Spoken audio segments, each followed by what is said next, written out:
Oh, hello, and welcome to Al Dente Rigamortis. I'm Review Cultist. I'm Mikey, the U stands for evil. And I'm the gamer in yellow. And we're here to discuss those internet stories, most creepy and most pasta, and be critically silly doing it. And for our 12-year anniversary. Okay, guys, real talk. Al Dente real talk.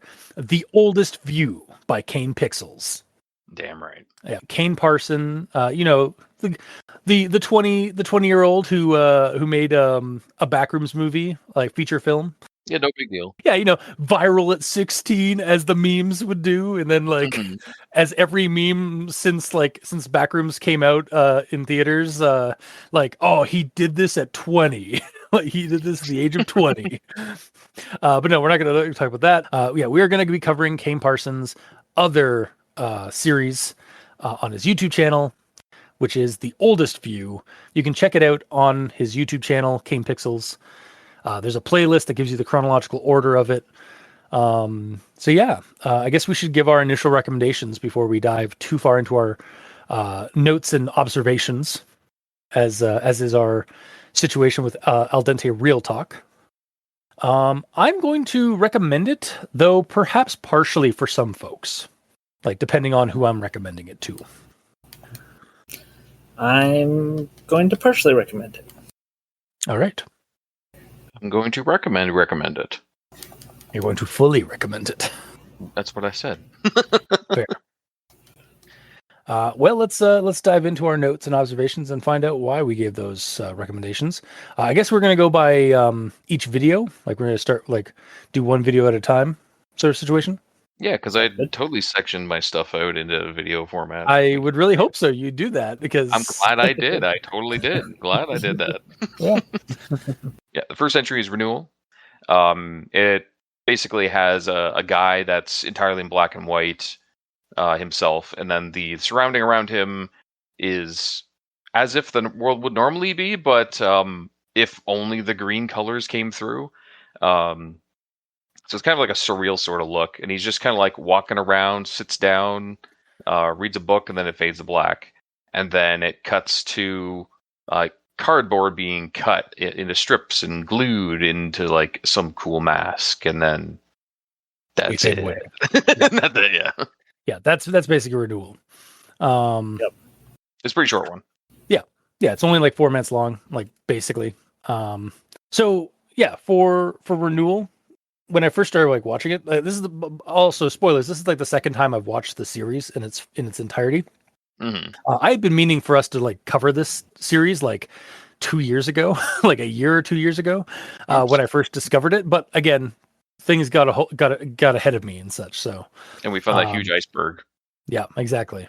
And again, Kane Parsons is just releasing his new feature film about the backroom. So let's cover another series that he's done. The opening scene, actually, I will say that the opening scene's music of this video felt very Majora's Mask to me, just very soft, eerie tones, and the storm sound effect of the kind of ambient storm sounds in the background. We're very kind of gave me that vibe of Majora's Mask, in the forest areas, or when things are very quiet and unsettling. And it cuts to a mask sort of thing at the end too. That's right, yeah. Also, because the guy is in black and white, and again, I'm wondering if maybe everything else is supposed to be color. It's just it was because everything's mostly a forest, most of it's in green, and then they just hoped that would work. But when that was going for me, when I was watching that, I was oh no, this guy slipped out of Pleasantville. He's one of the last. He was one of the last holdovers from as the world becomes color. So there's a movie called Pleasantville where it's a Leave It to Beaver black and white TV show, but then the characters that are watching the show get sucked into the world, and through their modern sensibilities and ideologies, they begin changing the world of Pleasantville from black and white to Technicolor. Interesting. Yeah. But yeah, so that's kind of what I got from this guy. Just like, oh no, he's it's just this like this monochrome black and white character walking around this this like luscious green forest was very reminiscent of that kind of thing. But yeah, so that's honestly all I have for renewal in my observations and notes. So, Mikey. Yeah, my note was very artsy fartsy, and then I didn't understand what was the scariness of the cardboard mask. Yet, but then we find it out later. But I mean, the mask itself looks creepy on its own. It is definitely an unsettling mask, or like just like in terms of like, I mean, yeah, like it's definitely like a weird mask. It's like, what the hell is this? Yeah, but I mean, we get a close up of it, and it's like, well, okay, so I don't know how this pertains to anything yet. Yes, so it's laying the foundations. Yeah, that's all I have to say. All right, Gamer. Well, for me, when I started reading it, or I have to stop doing that because, like, I'm going to stop that now because I'm going to be saying reading so much. I'm not reading any of this. I'm watching it. When I first watched this one, I noticed that the video ratio is in like 4:10 instead of like standard 16:9 or whatever it is. Which I think helps sell like a retro vibe, even though like the resolution in it is modern resolution. So it's kind of like half old school, I guess.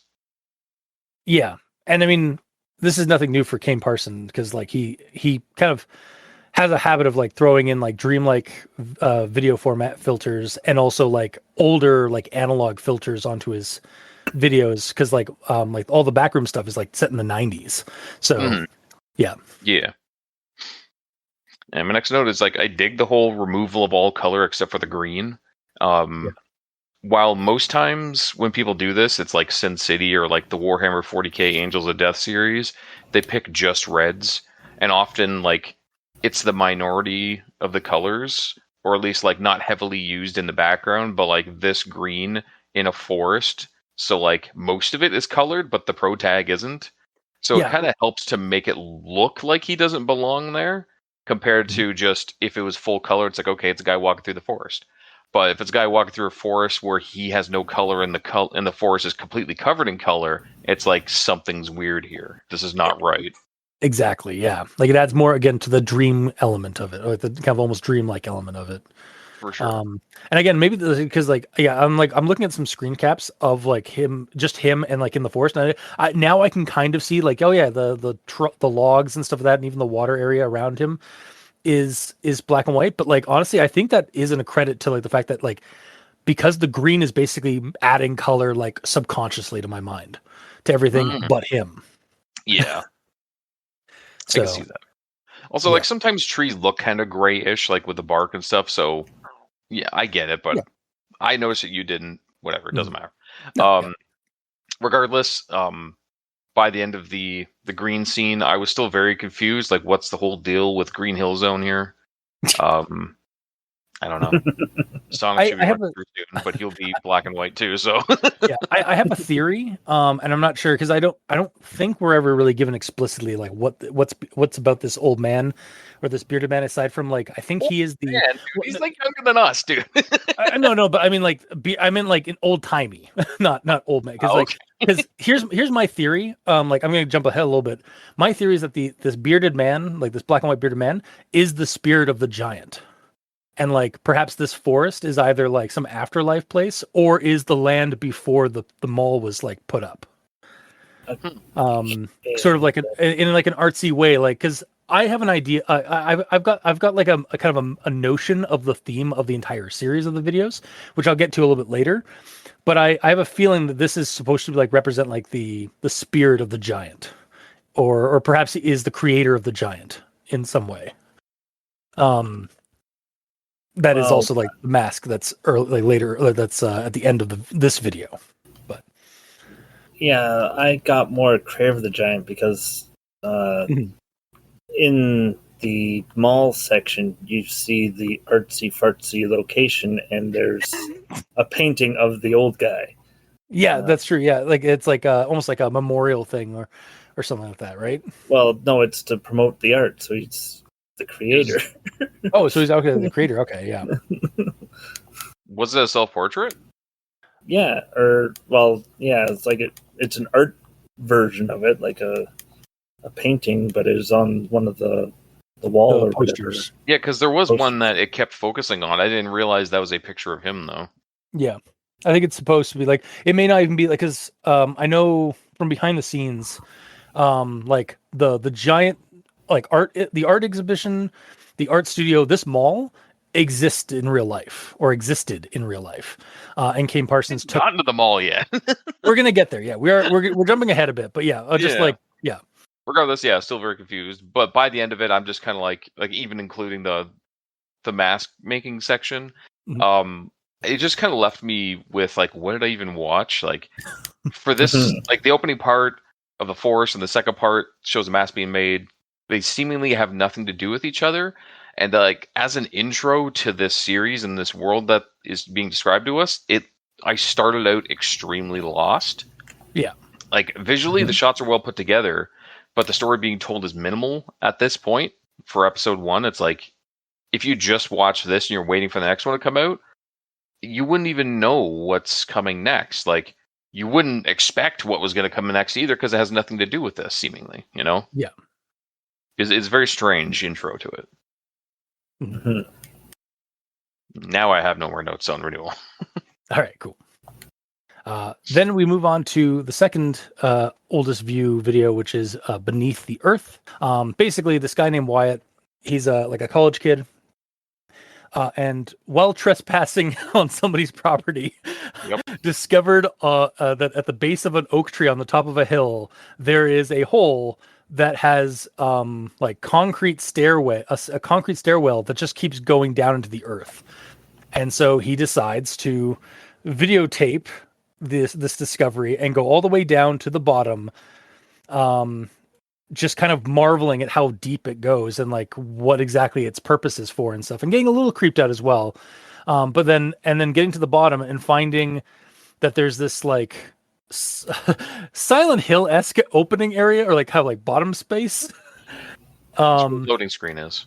Yeah, basically. And then just beyond that, at another like doorway that's like partially blocked by a grill, is what looks like a store or like an empty mall store room or store space. And he goes out into it and then discovers that there's actually like a mall deeper beyond. And then he gets freaked out and the video ends.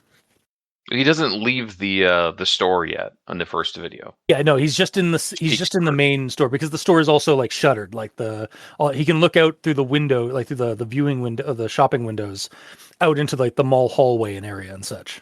So that's basically the second video, Beneath the Earth, is Wyatt discovering this this strange hole that has a staircase that goes down beneath the earth. Yeah. So for my observations here, I was like, his mannerism and like what exactly like how things transgress. It brought to mind again. A lot of this was like, oh man, this brings to mind like these other things that like I'm reminded of, and like I'm just saying this is like, oh, like I wonder if this is like with some inspiration, or if this is just like a happy coincidence, or just like something that I draw like familiarity for when I'm like watching this. Because like it kind of gave me like early Everyman Hybrid Slender Vlog vibes, meets like an Urbex vlogger. Like just the upbeat intro that Wyatt has about like how excited he is about finding this thing, and then something weird occurs. Like again, like he gets down, he checks out this like weird like staircase that's underground, and it leads seemingly to a friggin' mall. And how like kind of like in a wonder, and also like how freaked out he starts acting at the very end of it. So, but yeah, like, and also yeah, so the whole like stairs under an old oak tree gives me serious like fairy folk like under the hill vibes. A lot of the time when you're talking about like the fairy folk and like or the fae, their homes are under the hill. Because like in England and Ireland and stuff, like a lot of boroughs or like a lot of like fairy homes and such are said to be like the old like burial mounds from like ages past.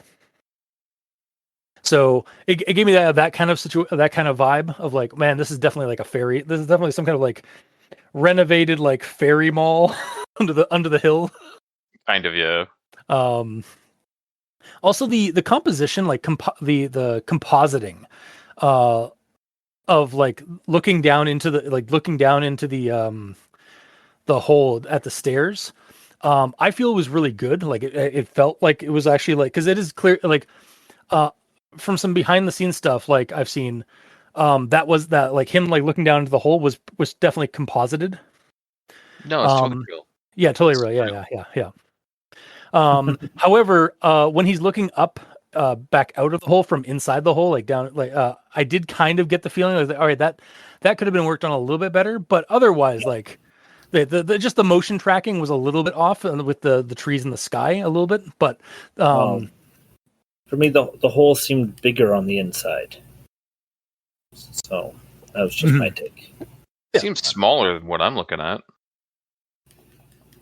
Well, on the outside, to me, it seems smaller than when he was on the inside. Weird. I'm seeing the complete opposite. I don't know. It's almost like you're different people. Yeah. I can kind of see it, but like honestly, I do think it is still a good compositing job. For trying to do this kind of effect. Like it's still pretty impressive. And then there's a line that he has like halfway down the stairs or something like that, or like near the end of the stairs. I'm starting to realize this was a really stupid idea as he descends down nearly all the stairs. I'm just like, yeah, but I mean, this would definitely be me in this instance. Like, yeah, I can't even fault Wyatt here for doing this, because I'd definitely go down that hole. I might lose my nerve at some point, but damn right I'm going to go exploring that. As long as there's nothing threatening or hostile, I'm going to go check to see what's going on. Well, he said himself, the first time that he went there, he only went like a quarter of the way down the first flight of steps, and he chickened out and went home. Yeah, so he's definitely this time he went down all the way down to the turn and then continued. Yeah, so he's definitely like building up his courage with each time. Mm-hmm. Also with the stairwell, this is sort of like a personal thing and like connective tissues in a way. I'm kind of reminded, like the stairwell going down into the dark and into this hole, like almost like seemingly never ending. Like it goes down for a while.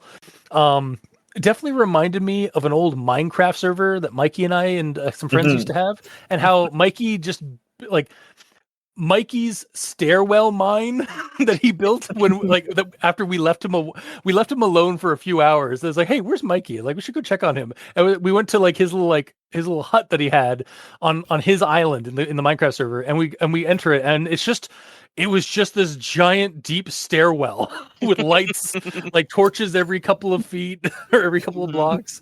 It was just like, what the fuck? That brings up an interesting point too. Like, I feel like it would be really awesome to actually make this in Minecraft. Oh yeah. Dig all the way down, make the turn, keep digging, put a door, and then have an entire mall under the ground. I bet you anything, somebody out there has already made this in Minecraft. Probably. I guarantee somebody has already like built this in Minecraft. Would be awesome. Yeah. Also, yeah, so then he gets down to the base of the stairs and like to that to the door that's there and such. And I thought for real it was going to transition like a Resident Evil loading screen door. Yeah. Like, I wonder if that was the inspiration for that, because it like definitely like it like faded to black, and then he's suddenly in the other in that other room. Well, no, it faded. What happened was it did a jump cut, then the door was opening, and then he walked through the door. Yeah, you just don't see him opening the door. Yeah. Also, his reaction to discovering the mall underground felt very genuine and like realistic to me. Like just this confused astonishment he had of like because honestly, like what else? Like it was really good acting on Kane's part, but also just like, yeah, no, that's exactly the reaction you want. Like you'd expect, like, because like what the fuck. Also, was that Kane? That was Wyatt? Yeah, Kane. Yeah, Wyatt. Kane is playing Wyatt in this. Like, this is a one-man show. I'm pretty sure. Except for the other man at the start. Or is that also Kane? Oh no, that's not Kane. No. It's a small group, but like Kane, that's definitely Kane that's like talking and stuff. So I'm assuming he's also doing the camera work and such. But yeah, that's all my observations for Beneath the Earth. It's just like, yeah, this is kind of where things start like really kicking in. Like I think like you were saying earlier with Renewal, like you're left confused. Honestly, like I feel like this is where a lot of people would want to start is on this one, because this is where like stuff is really introduced. But for sure. Yeah. Mikey, what else do you have to what other notes and observations do you have? All right. Let's see here.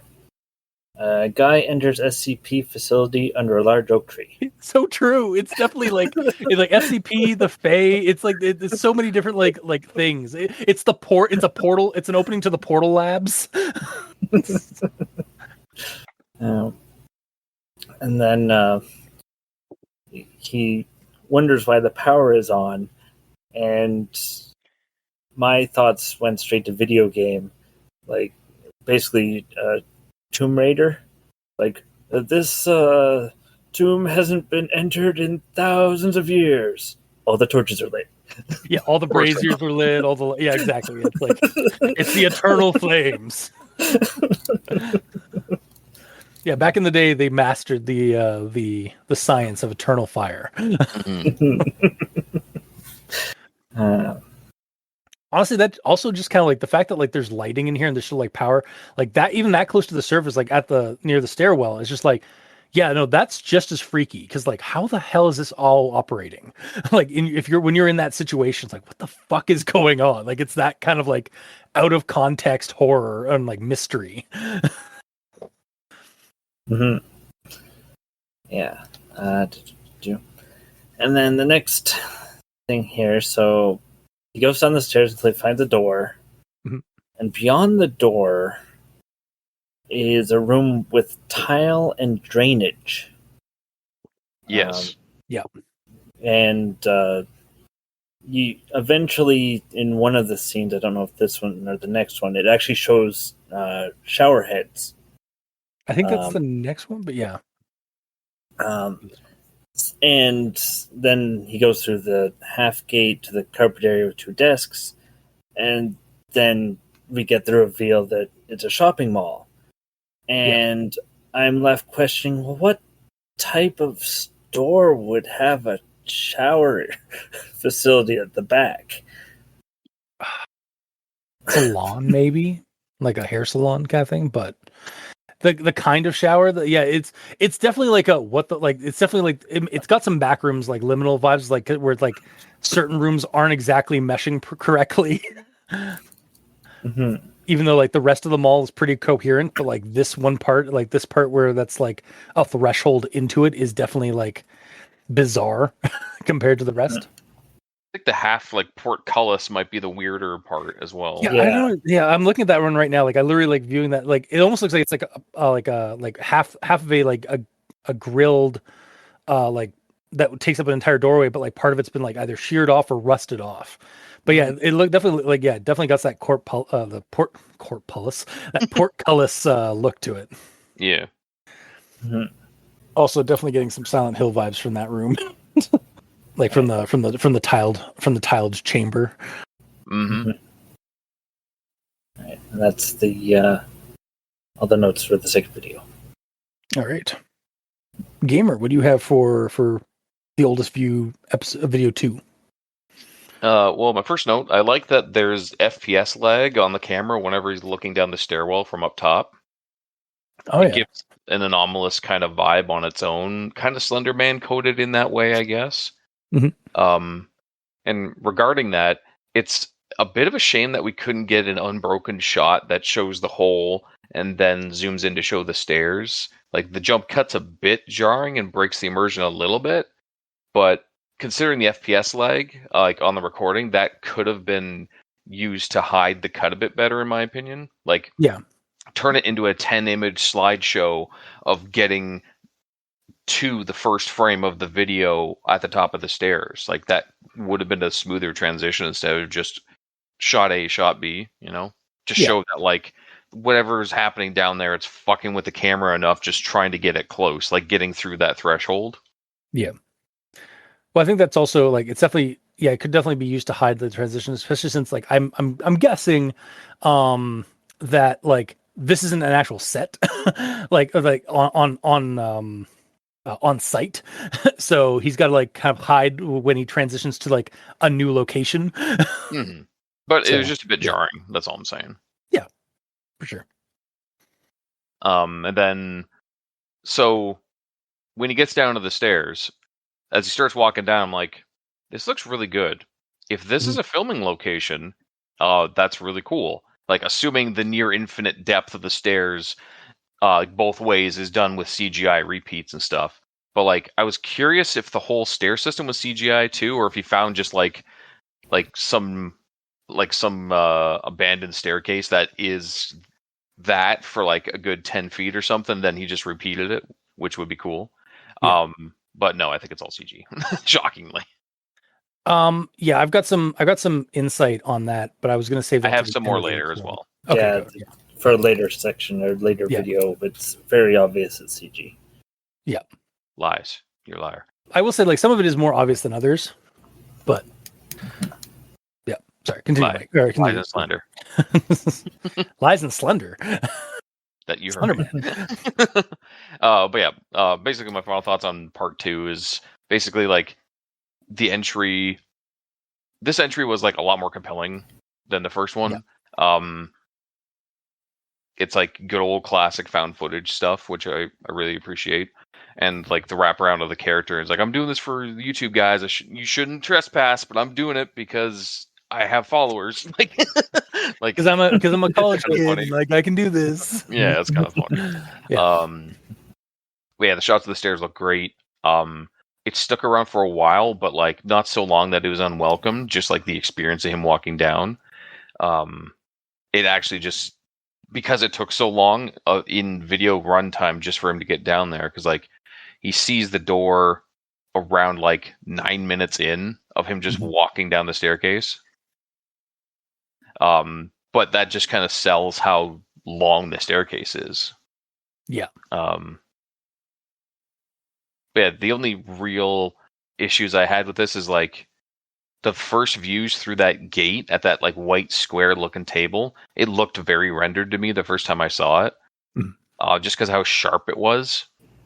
But like once he actually gets in there and you see the table, it's like, oh no, it's actually just a very square table, and it looks believable when he's walking past it, in my opinion. Yeah. So yeah, that's about all I got for that one. All right. And I suppose we'll move on to The Rolling Giant, The Oldest View, Part 3. So this one is when it's been a few days or something like that, and Wyatt has also has borrowed and left some hunting cams, both inside the stairwell and outside the stairwell to see if anybody like comes in or out. And he checks them and like finds like no one's going in or out, so like it seems still like coast is clear to go down there and explore that space he discovered, that mall space. So he descends down, gets into the main store unit again, and then manages to get into the mall. And it is, in fact, an entire fucking mall underground. And at first it's like completely dark. There's like some like emergency lights or something like that, but like most of the light is coming from his camera. And he explores the place for a bit, and then seems to be some kind of like Valley View Mall somewhere, and finds an art studio that is like showcasing some kind of like art project or some like statues or some like large art not diaphragms, like art structures or art sculptures. And then all the lights start turning on, and he's worried that he's like, oh no, he's hit a silent alarm. He's gonna get in trouble or something like that. And then he starts walking around, and then he hears like this rolling sound, and it's one of the art projects. It's this like giant, the bearded giant guy. But it's just rolling of its own volition, and then it stops for a moment, and then he keeps going, like trying to like find a way out, or because he figures he's in trouble, so he's just gonna try and find a way out. heads back to the stairs in that storefront that he first came in, and the stairs are rubble. Like there's no like hint. Collapsed is what it looks like. Yeah, exactly. Like there's just rubble and like the building like it collapsed in. No, despite the fact that he didn't hear any sign of rumbling or like that. And then so he tries to find another way out. And while that happens, that's when this statue that's on rollers begins stalking him and like begins actively showing itself, not just like when he's looking away, but actively like moving of its own volition. Like there doesn't seem to be any way of it like for it to move other than from a pulley that's on the back, but it's doing it on its own. And it just begins to like stalk him like throughout the mall as he tries desperately to find a way out. Eventually he gets up to like the second level, in like one of the atrium areas, and the thing follows him up an escalator and like crashes into like a spot that he like escapes from, cracking part of the structure, and like you start hearing thunder and like the sound of like rubble and the sound of like a possible collapse. And so he tries to like escape by like following this like ledge that's like overhanging like a 2-story like drop into an atrium, or like a court area, to get to an exit, like kind of spacey, there's like a tunnel or something he can see on the other end of a wall that he can like follow this like really precarious edge to get to. And then there's another like shaking or trembling, and he loses his footing and falls, and the video cuts out there with him like after a nasty crunching sound. And then it cuts to the forest again after a moment, and his body just in the forest. And then that's where the video ends. So yeah, that one's the longest video. Like the other two, I think were like 4 minutes, like 9 and 12 minutes. Part 3 is where it's like 46 minutes of Wyatt like exploring and then trying to escape the mall. So, yeah. So for my observations for this one, again, like I said, like in the previous one, like yeah, that first room before he goes into the mall itself, it felt very much like a Silent Hill location, like just the tiles and like all the rust and such. But then we get like Wyatt looking down at the empty atrium area, and I remember hearing him like commenting this, it's like the back rooms, like from TikTok. And all I could do was like smirk. I was like, nice, Kane, very slick. Like, yeah, the other things I have here is like, I just really enjoyed this exploration of a dead mall. I just love dead malls, guys. And this was like, I was really like loving just this exploration of this like empty, shut down mall. And then when shit got creepy, like it was even better for me. So you really like Star Wars Episode 1? Dead mall. Son of a bitch. Did he die in the first one? Yeah, he gets cut in half at the end. Technically, he doesn't die at the end of that. He's presumed dead after he gets cut in half and falls down that pit. I forgot that he showed up and died in the same one. Yeah, and then he was such a cool character. He got Boba Fetted. He got resurrected in the later shows and movies. Mm-hmm. But yeah, wow, nice there, Mikey. It's a Darth Maul reference for those who aren't aware. Yeah. Just make that clear. Yeah. Also, so regarding the giant, okay, I'm gonna say this now. The giant is both silly but also very threatening to me. I can see like, that. Yeah. It is silly. Like at a glance, like it's just the giant like art project thing. But like with flowers for hands. Yeah, with flowers for hands and stuff. But the the things it does makes it threatening and like gives me some kind of dread of like a what the fuck kind of dread. Mm-hmm. Also, this goddamn giant, I've watched this series now twice, and it has jump scared me the first time it appears. Both times. Yeah, and like outside of the poster that we see, but like when we actually when it like just like when Wyatt goes around a corner and sees it, I got jump scared from that. And like, update, it continued to jump scare me throughout the video. Like, I knew it was coming too. Like, I've seen this video before, and it still jump scared me whenever he'd show up. So yeah, just the idea of this thing like rolling around of its own volition, stalking you in a mall. There is just something strangely unknown about it and like threatening about it to me. Despite the fact that like, yes, from like a visual point of view, it is kind of silly, but again, it's sort of the similar situation with like mascot horror, where like something that should not be scary can be scary with its like how it is acting and like the unknowable motive it has. Because again, we don't know what this thing wants. Clearly, it does want to either. It seems to want to harm Wyatt, or at least like it's trying to like hunt him or like follow him very closely. So like Wyatt is freaking out because he can't communicate with it properly, and he's like it's coming toward him. So he's like gut reaction, like fight, flight, or freeze. Mm-hmm. Yeah, it's just like, I think it just stems from like the fact that like even from like childhood, like I always like found like certain animated like when an object suddenly becomes animated when it shouldn't be, I find that unsettling. And I think that's just like, it's not going to affect, not everybody's going to find like the giant creepy, but like a certain group of people will, like myself, will find this thing somewhat unsettling and like it'll work for the sake of this video. It's like in Toy Story 1 when Sid sees like Oh my Woody God. start talking shit to him. Yeah. Like yeah, he exactly. is just a little toy, and like that wouldn't be scary, but as soon as he starts talking, it's like, Now play nice. Yeah. Yeah, exactly. It's that kind of situation. And then Wyatt returns to the stairs only to find it blocked with rubble.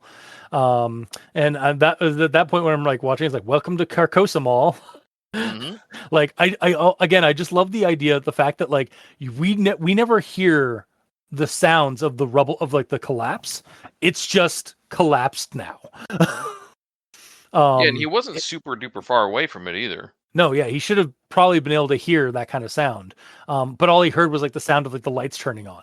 So like maybe that might have covered it, but like I honestly think it's even creepier because it's more in a surreal horror, like extra weird surreal horror of like you turn around, you turn back, and it's suddenly something different. Yeah. Suddenly like that. Go ahead. No, it's just like suddenly like that cleared area is now just like pile of rubble as if like some huge collapse, but like you should have heard that. Unless it's a situation where like that door that he opens is either like that is a like supernatural doorway of some sort, or it's just really well sound insulated. True, yeah. It's kind of like in Ace Ventura 1 where he goes out on the porch and he's like screaming, going ah as he's opening and closing the sliding door to prove that you can't hear. Oh yeah. Yeah. Yeah, that's true. Also regarding sound, so about the 26-minute mark, we start hearing like a rumbling sound, and at first I was like, is that storm sounds? Like when the music and the lights start turning on, like swear I could hear like it sounded like a storm was brewing overhead, or like thunder was rolling. Although it could also have been like the Giants' wheels rolling like on the tile. But because like again, like adds to the whole Carcosa-esque vibe, or the surreal vibe of the fact that this underground mall friggin' exists. But like the fact that like, I think it would be creepier if it's like thunder and stuff like that that's rolling overhead, because of like the fact that this mall is underground. How are you hearing the weather? Like you're hearing like the ambient horror, you're hearing the ambient sound of like the mall in its prime, like during like when there was a thunderstorm rolling overhead of this mall, back when it was like on the surface or something. Yeah, and also like right now when it's underground, it's not just underground; it's like a mile underground. Yeah, exactly. Based on those stairs. Yeah. Yeah. I really liked the cat and mouse scenes, like with Wyatt running between storefronts and into the utility backrooms. See what I did there? Backrooms, because Anyways, just like I like yeah, that's the tactic to do when you're like trying to evade someone in when you're trespassing, even like, and you're like, and you're trying to evade something that is like that large, and just like wheeling around in like the main areas. You'd be like skirting between like the smaller avenues and like into like the smaller corridors, right? Yeah, he's relatively smart with it. He's staying to all the smaller places where the giant can't get to because he's giant, including stairs, except when that doesn't help anymore. Yeah, because the creature knows how to use escalators. Yeah, he knew to turn it on, I guess. Yeah. It wasn't on before. I have a feeling it's probably because this thing is like probably has control of like the power in this place. Mm, If I had to guess, but like this is its Possibly. domain or its lair. It has a layer. It has a layer, yeah. Um, Also interesting. So I'm a pretty big connoisseur of like found footage films and stuff. And I generally don't like when a found footage film adds a musical score that doesn't make a whole lot of sense. But I found there's a part in this video when there is an accompanying score outside of like the mall speaker music, as far as I could tell. Like, you can still hear the mall music in the background, but then there's like this other score that was playing at certain moments in the found footage format, like when he's like investigating like the back area, like the back utility corridors, and finds that like office space with all the layouts of the mall and like the paperwork and such. And usually, again, like usually in found footage films, that bugs me. But given the surrealness of this video, and like how this video is like, how these videos are made and such, it didn't bug me as much as I thought it would. I just took that as in the office space, that is the music that was being piped through it. But you can still hear like the muzak from outside. So like, is it? But he's in the office space, it's playing that music. But right behind him is the door to the mall, which is playing different music. The office in the office space, we really like to like for our employees, we really like to like play like like horror movie scores. Was it horror movie sounding? I don't remember. It kind of felt to me it felt like a 90s horror movie like score, which again I honestly found very fitting. Like it felt like the kind of thing that you'd hear in like a TV horror film from the 90s. I'll have to put it on again. I mean, it is kind of slow and like droning. Yeah. But again, this is like a weird anomalous area of unknown whatever the fuck. So if that's just the way that area is, then that's how it is, you know. But either way, that's how I saw it. I saw it as it's just coming through there. Yeah. Similarly to the shifting between filming types, like predominantly this video and the one before it was primarily a found footage POV, but with some of the more creative shots interspersed throughout the videos, like the first one and even some of the later ones. And at the end of this video, it suddenly cuts away to a much more like kind of like traditional filming style, not a found footage, as it looks at Kane's body. So, and again, usually that like annoys me. Like I've had some pretty like, I've had some axes to grind with certain movies that do that, where like it starts off with found footage and then becomes a feature film, like traditional feature film style of like filming. And it's like, this one, again, the way Kane like has been making this, and the way like this video feels almost like dreamcore or like surreal, almost Lynchian in a way as well. The filmmaking style works. Like I guess Kane manages to mesh the filming types very well for me, where it doesn't piss me off or bug me, similar to like the music score situation from earlier. But again, like that could have also like Gamer, you brought up, like it could have also just been like in setting through the office's PA versus the main mall PA.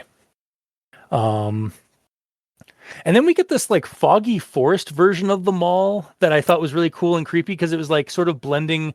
If there is some kind of a link between the bearded man, like who seems to be the creator of that art studio stuff, and like he's out in that wood space or that forest space, and then like the mall, it's almost like they're meshing together, or like those are bleeding together. Yeah. I thought that was pretty cool. And again, definitely like shit hits the fan. Like once Kane once Wyatt gets back out into the mall and starts seeing that, it's like, oh, you fucked up. There's a small amount of foreshadowing to it as well. Not that you would ever pick it up though. When he's out in the normal mall, like Mhm. looking at some of the art that's like in the windows and stuff. There's like the picture of the guy that looks like the first guy, and then right underneath it, there's just like a small branch with some leaves on it. I didn't notice that. Holy shit. Yeah. Yeah. Yeah. So yeah, maybe like that's just like part. Yeah, like yeah, that's definitely like a nice little bit of foreshadowing. I like that. If that's what it was going for. Um. Also, I think Wyatt trying to escape the giant, and the mall, by going along that ridge, gave like that mall, like that whole scene of like Wyatt's attempt at escaping, like by basically like um shimmying across the ledge, like while 2 stories up, and like trying to evade the giant that's trying to that's like cracking like the structure and stuff like that. That gave me more fucking dread and anxiety than anything else in this video. Like it was like the rest of the video like had this like creepiness, but like more of like a just like, I love this liminal space and this like this it's just such a fun like thing, and like, oh no, he's gonna get caught by the giant, blah blah. But then for me personally, because I have a fear of heights, Mm-hmm. him like just like shimmying along the edge and trying to get to that opening was so nerve wracking to me. And then when he fell, I was like, oh fuck, it stuck so much. Mm-hmm. Yeah, like that's literally my worst nightmare. is like the outcome of that. Yeah. And yeah, so by the end of this, like, so Wyatt's dead, right? Like that did Well, not sound like a healthy crunch at the end. I mean, it shows him dead on the ground in the forest. Yeah. Also, the giant just oh yeah. So yeah, that scene as well. Like when he's like laying there on like his body's in in that little like glen, in that little like forest glade, and then like you just see the the giant's face in the bushes watching him. Mm-hmm. I did like I'm sure that was supposed to be like serious or like something like creepy and profound, but it did come off a little silly to me. Just like the giant like watching him. I mean, maybe what happened was he fell, and then the giant like took him to the forest and is like waiting for him to wake up Maybe, yeah. because he wants to chase him more. Yeah, maybe that forest is some kind of like mystical space. Mm-hmm. It's weird that it's like a giant, but like the mask is like a foot off the ground somehow. Yeah. So he's like no clipped through the ground to just peek up through and see if he's up yet. Or again, it is a giant, or it definitely seems like some kind of supernatural creature or something. So like maybe it can just like alter its form sometimes. Maybe It's not always the giant, but yeah. it'd be cool actually if like you see him there and then you see him just disappear into the ground, like actually just fully no clip out of. Like there, he's dead. I got rid of him. Dump him outside. I got to get back to the mall. Yeah, time to go to the mall. Get back to the mall. Yeah, it's possible. But that is all I have for the rolling giant. So, Mikey, what do you got? All right. So we get the name of the mall, the Valley View Center. Yeah. And quick Google search, it closed in 2022 and was demolished in 2023. Yes. So thinking that, I didn't know when this was made, so it could be that the mall was buried. It died and has been buried underground. The video came out October 2023, and it was demolished in May of 2023. Yeah. So just like Mikey, and I'm assuming just like you two cultists, I also looked up where it is, if it's real, and it is. And like honestly, me reading that, so when I looked up, it said Valley View Center was a shopping mall located at blah blah blah blah blah. Mhm. Reading that alone was kind of spooky because like this abandoned mall that is in the middle of a forest is actually real. And I half expected Wikipedia article to say like operated from X year to Y year until it suddenly disappeared from its location by unknown means. You know, Yeah, like no, for sure. Yeah, it kind of helped with the immersion, honestly. Just like reading that it used to be a mall. yeah, But yeah, to pull back the curtain a little bit, though, it was a real mall that was getting worse over the years, and there was vagrants living in it and fire, so it was demolished, as we talked about. In May of 2023, yet the videos are from October 2023, so maybe they teleported the whole mall into the ground of a random forest instead of like demolishing it. Or maybe it just takes a while to make a video. Or the mall underground is the ghost memory of the mall above. As above, so below. Possibly. Yeah. But yeah, regardless, I love that Kane like saw this as a moment to make something out of this, to like outlast the mall itself. Like it's such a great opportunity. And I think it adds to his acting performance as well. Like just like assuming at this point I was still assuming that he was actually like going there to film some of this as well, because like some of his fear could be like, am I going to get spotted? There's like exactly like, are there actually homeless people here that are going to like shank me? Yeah, he's actually like worried about like exactly. Mm-hmm. Yeah. Well, and to my next point, I didn't really understand why he freaked out so much when the lights and music turn on. Like, because he doesn't see anything at that point. You and I are wired differently, bro. Yeah. Like he's worried because it's like he's worried about getting caught and like, oh no, I've tripped a silent alarm. Like I'm gonna get in trouble. Like I didn't see it as silent alarm. What I saw it as, he's going through the darkness, exploring stuff, and then all of a sudden the lights start turning on. So, oh shit, there's someone here that is actively turning the lights on. Maybe because they heard me and they're coming to find me. Yeah, exactly. It's like he's suddenly exposed. Like it's that fear of being exposed for doing something you're not supposed to be, or being somewhere you're not supposed to be. Yeah. But the thing is, my issue is that it would have been better if he froze instead of running around, because I mean he's the only thing moving, so he stands out like a sore thumb if anything is looking for him. If the lights turn on and he's standing in the middle of like the main like hallway, he can't just stand there and wait for someone to come find him and kill him. He has to hide. Yeah. Well, but he could stand there until he sees something, because theoretically he should see something. I don't know. He also theorized in the actual dialogue that like he said like, I don't know if I should be running away from this or going to investigate it. Like if it's people here, maybe I could just find them and they'll help me get out of here, just apologize and just like hopefully like sort out the situation, like be like that's actually kind of logical in a way, like his reasoning for that. Yeah. And in regards to the lights, I found it kind of interesting to make like the exploration take place, like the calm exploration take place in the mall when the lights and music are off, just calmly walking around in the quiet, exploring, seeing the art of the spooky guy, and then oops, the lights are turning on. Like it's almost like that, like, and it's right after he sees like the rolling giant. It's almost like that was either some hidden detection system for the mall, like making the lights turn on and all that makes, but like because of that, like I said before, it makes the lights turning on feel like a hazard, because he was calm, there was no problem before, then all of a sudden there's a change, there's something different, this is not right, you know. Yeah, he's entering a panicked mode now, and like exactly, he's not going to make like he's going to be a lot more like erratic in his choices, because like again it's basically like getting flashbanged in a way. A little bit. Yeah, and like in most media, like he would be exploring something with the lights on, and then the lights turn off, and that's when things are bad.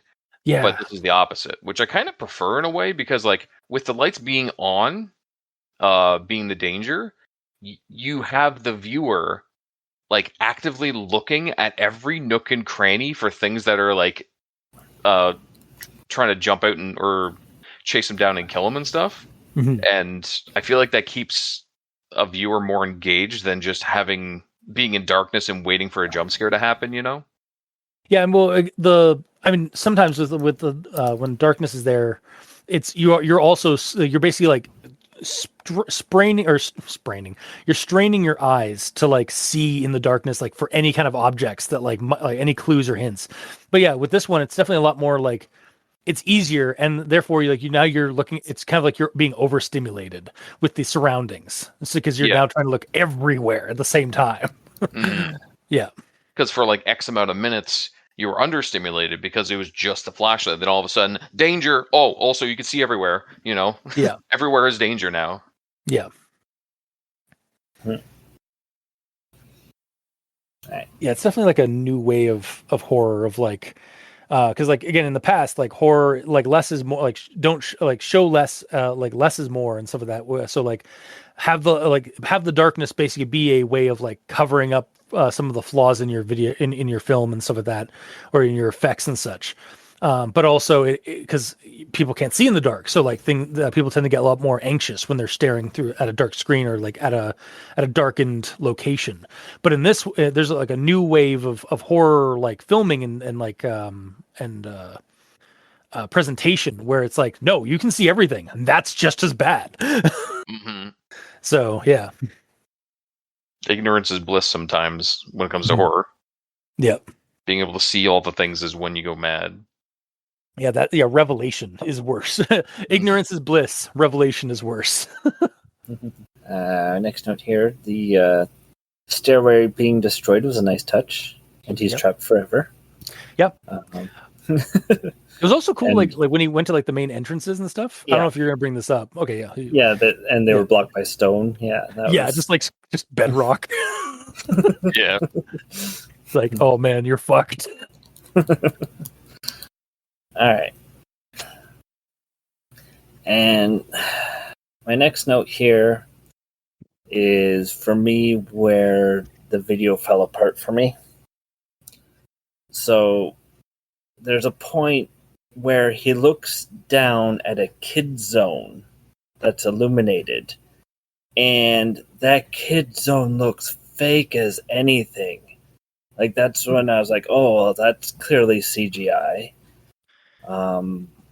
And once that happened, my immersion was completely broken. That is unfortunate. And that's like the monster shows up like a couple minutes later. I mean, I'm looking at it now. I do. Yeah, it doesn't. There's like I get a timestamp. Yeah, so the timestamp for when he sees this is about 28:55, about 28:50, like 28 minutes and 50 seconds in. Really, I just scroll past that and I didn't see it.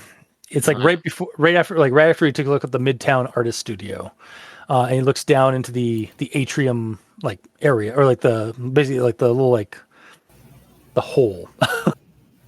Oh, sorry, it's 28 minutes and 45 or 40 seconds. Is when he's looking down the hole. Somewhere around 28 minutes.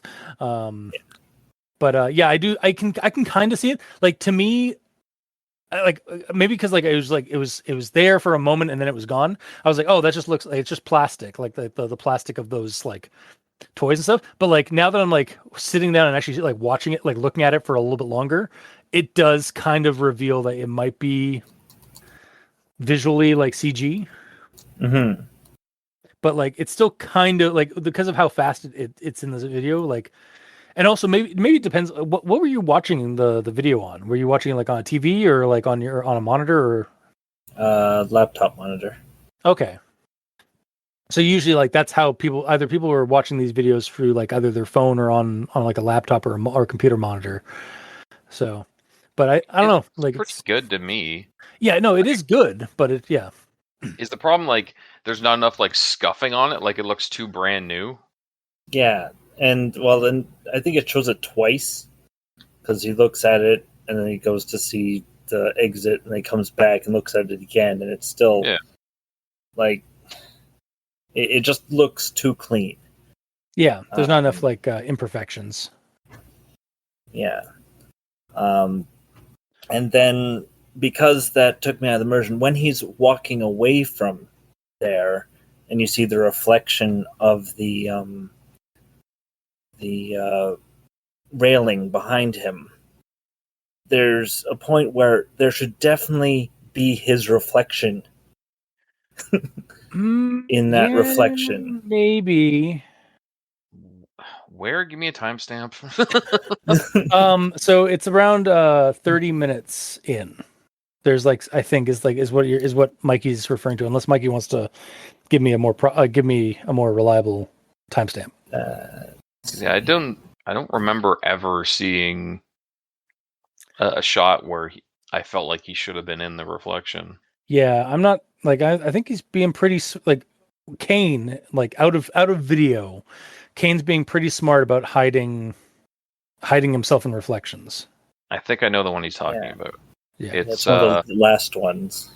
Yeah, it's when he's walking away from the kid zone.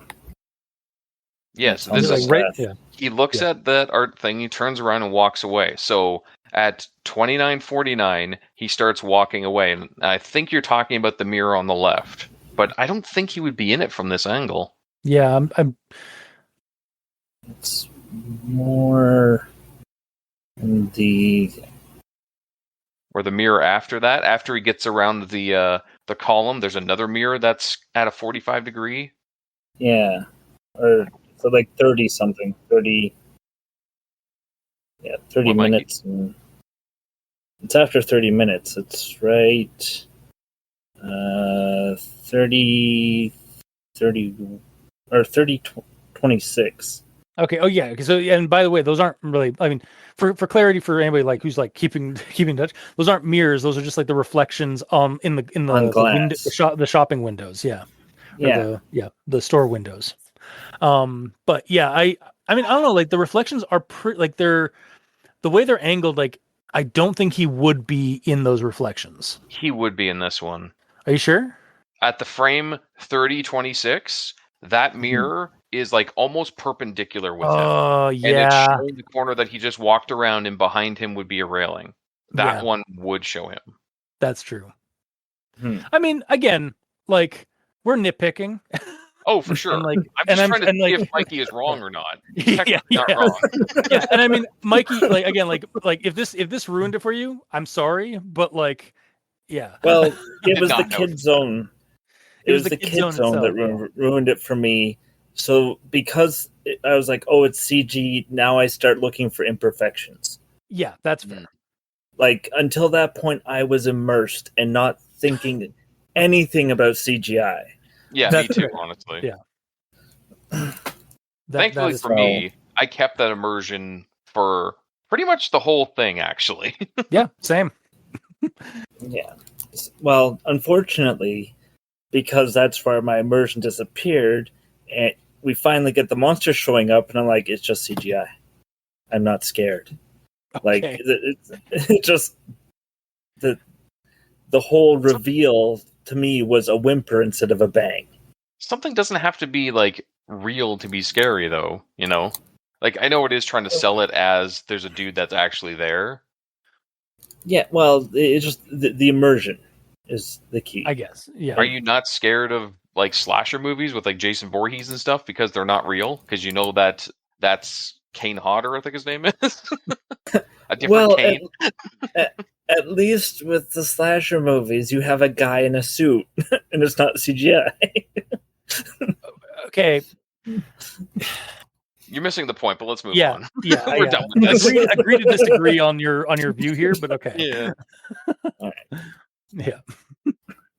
Yeah, and then later, I have a note when he's in the offices looking at the paper stacked on the desk and the map and whatnot, is that the papers seem too flat and not that there's no crinkles or anything to them, like as they would have, because that's how paper works.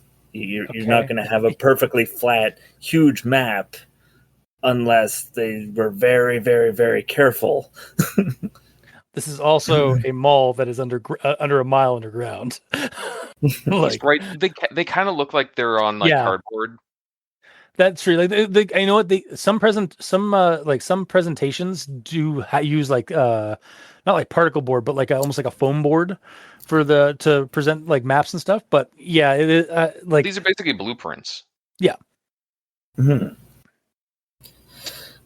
And then there was a point where there's sticky notes, and the sticky notes were vibrant, way too vibrant colored when the light hits it. I'm not noticing any of this. I know, stuff, neither am I. Mikey's just being Simon Cowell. Yeah, like being really nitpicky on like now that like the shimmer, like the sense of immersion is gone from Mikey. He's just like, all right, time to poke every hole. Yeah. But yeah, the glamour has worn off. I don't know. Like I'm seeing like some of the maps, like some of the layout, like the big layout of the mall. I do see some like some bend or some like fold in the in the paper, but Yeah, actually, you can see it kind of rippling on the right there. a little bit. Yeah, it's very subtle, but Yeah, I don't know. Mm-hmm. Anyway. Maybe they're all freshly printed. Yeah. Anyway, my last note for this video is that this is the worst emergency roof exit ever. Yes, absolutely. I would 100% agree. Like, fuck, that sucks. You gotta get around like not only a corner. You just shimmy across this like 2-foot ledge, and go over some like support beams. Mm-hmm. Like precariously. Also, holy, I'm like, look at it now. There's not even like right in front of that exit. There's like not even like a ledge. It's just the 2 support beams creating a V right in the middle of that exit. It's like, yeah, it's pretty rough. It's the worst. There's nowhere to stand. Yeah. Oh, that's so good though. But this is like, yeah, I hate it. Like again, like out of all this, like I was getting creeped out by like getting jump scared by the giant. I was getting like secondhand anxiety from Wyatt, like being cat and moused by the creature and stuff. But it was the actual like my actual anxiety about heights with this shimmying of the ledge that really got me. Mm-hmm. But yeah. All right. So, Gamer Yellow's turn. All right, Gamer Yellow, what do you have? Okay. Well, right around the start, or not, when he actually gets in there and he's like, the security shutter's snapping up and making a loud ass noise. I love that he just nopes out and is like visibly freaking out, like the way he is. Like, it's so like real to that. It's like, oh fuck, that made a lot of noise. If anyone's here, they totally heard me. I'm out. Yeah, for sure, exactly. Yeah. And then it jumps to the next scene, which is presumably when he like sat down to shut the camera off to like get calmed down to get his nerve back, because when he continued, he wasn't like breathing heavily or anything like that anymore. So like he got his gumption back.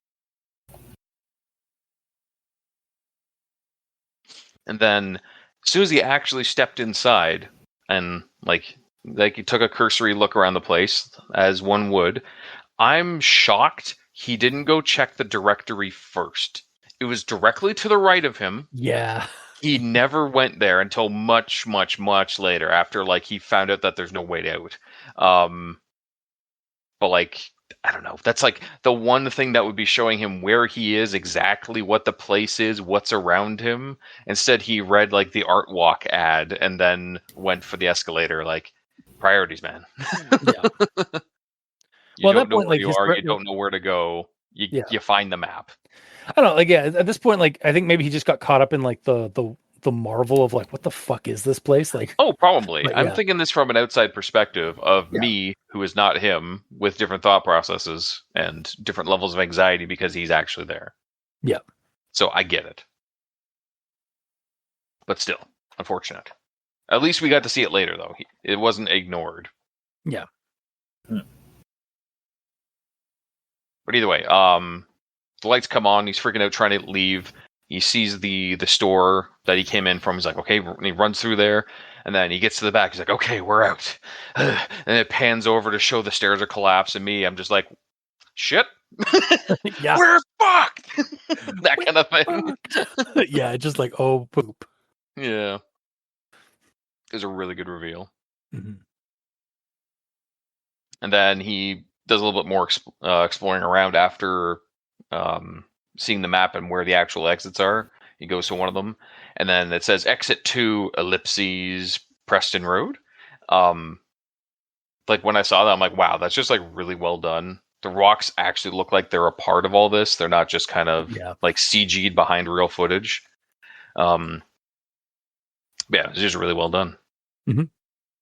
I didn't think it was going to go that way. I thought it was just going to be like it's locked and you can't see through the glass for whatever reasons, like boarded up or something. But the fact that you can see through and you see that, no, you are fucked. Actually, you are indeed underground. There is no exit.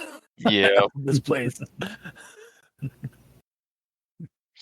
yeah, after that, after the failed exit through the main doors, I'm surprised he didn't start pulling on security shutters for every single store they went by, because like he's got nowhere to go at this point. Like he needs to get a way out, and the way that he got in was through a shop. So I don't know why he was trying every shop to see if he got lucky, because like I know they have a twist lock and a key in them, but again, he might get lucky. Yeah.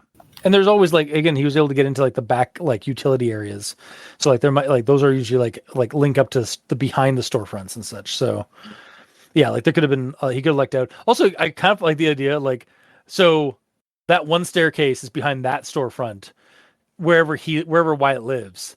What if like there are other stairwells from other storefronts that go that come out somewhere else? Yeah, like this place is already like. Yeah, there's another one you go up and you end up in Tokyo. Like, exactly, yeah. Yeah. Or yeah, you're just like, or you're in like again, you come out one, you're in like the rolling hills of Ireland, or like you're coming out of like a Barrow Hill in England. One and you show up in hell, literally hell. Yeah, just I'm not going to take that one.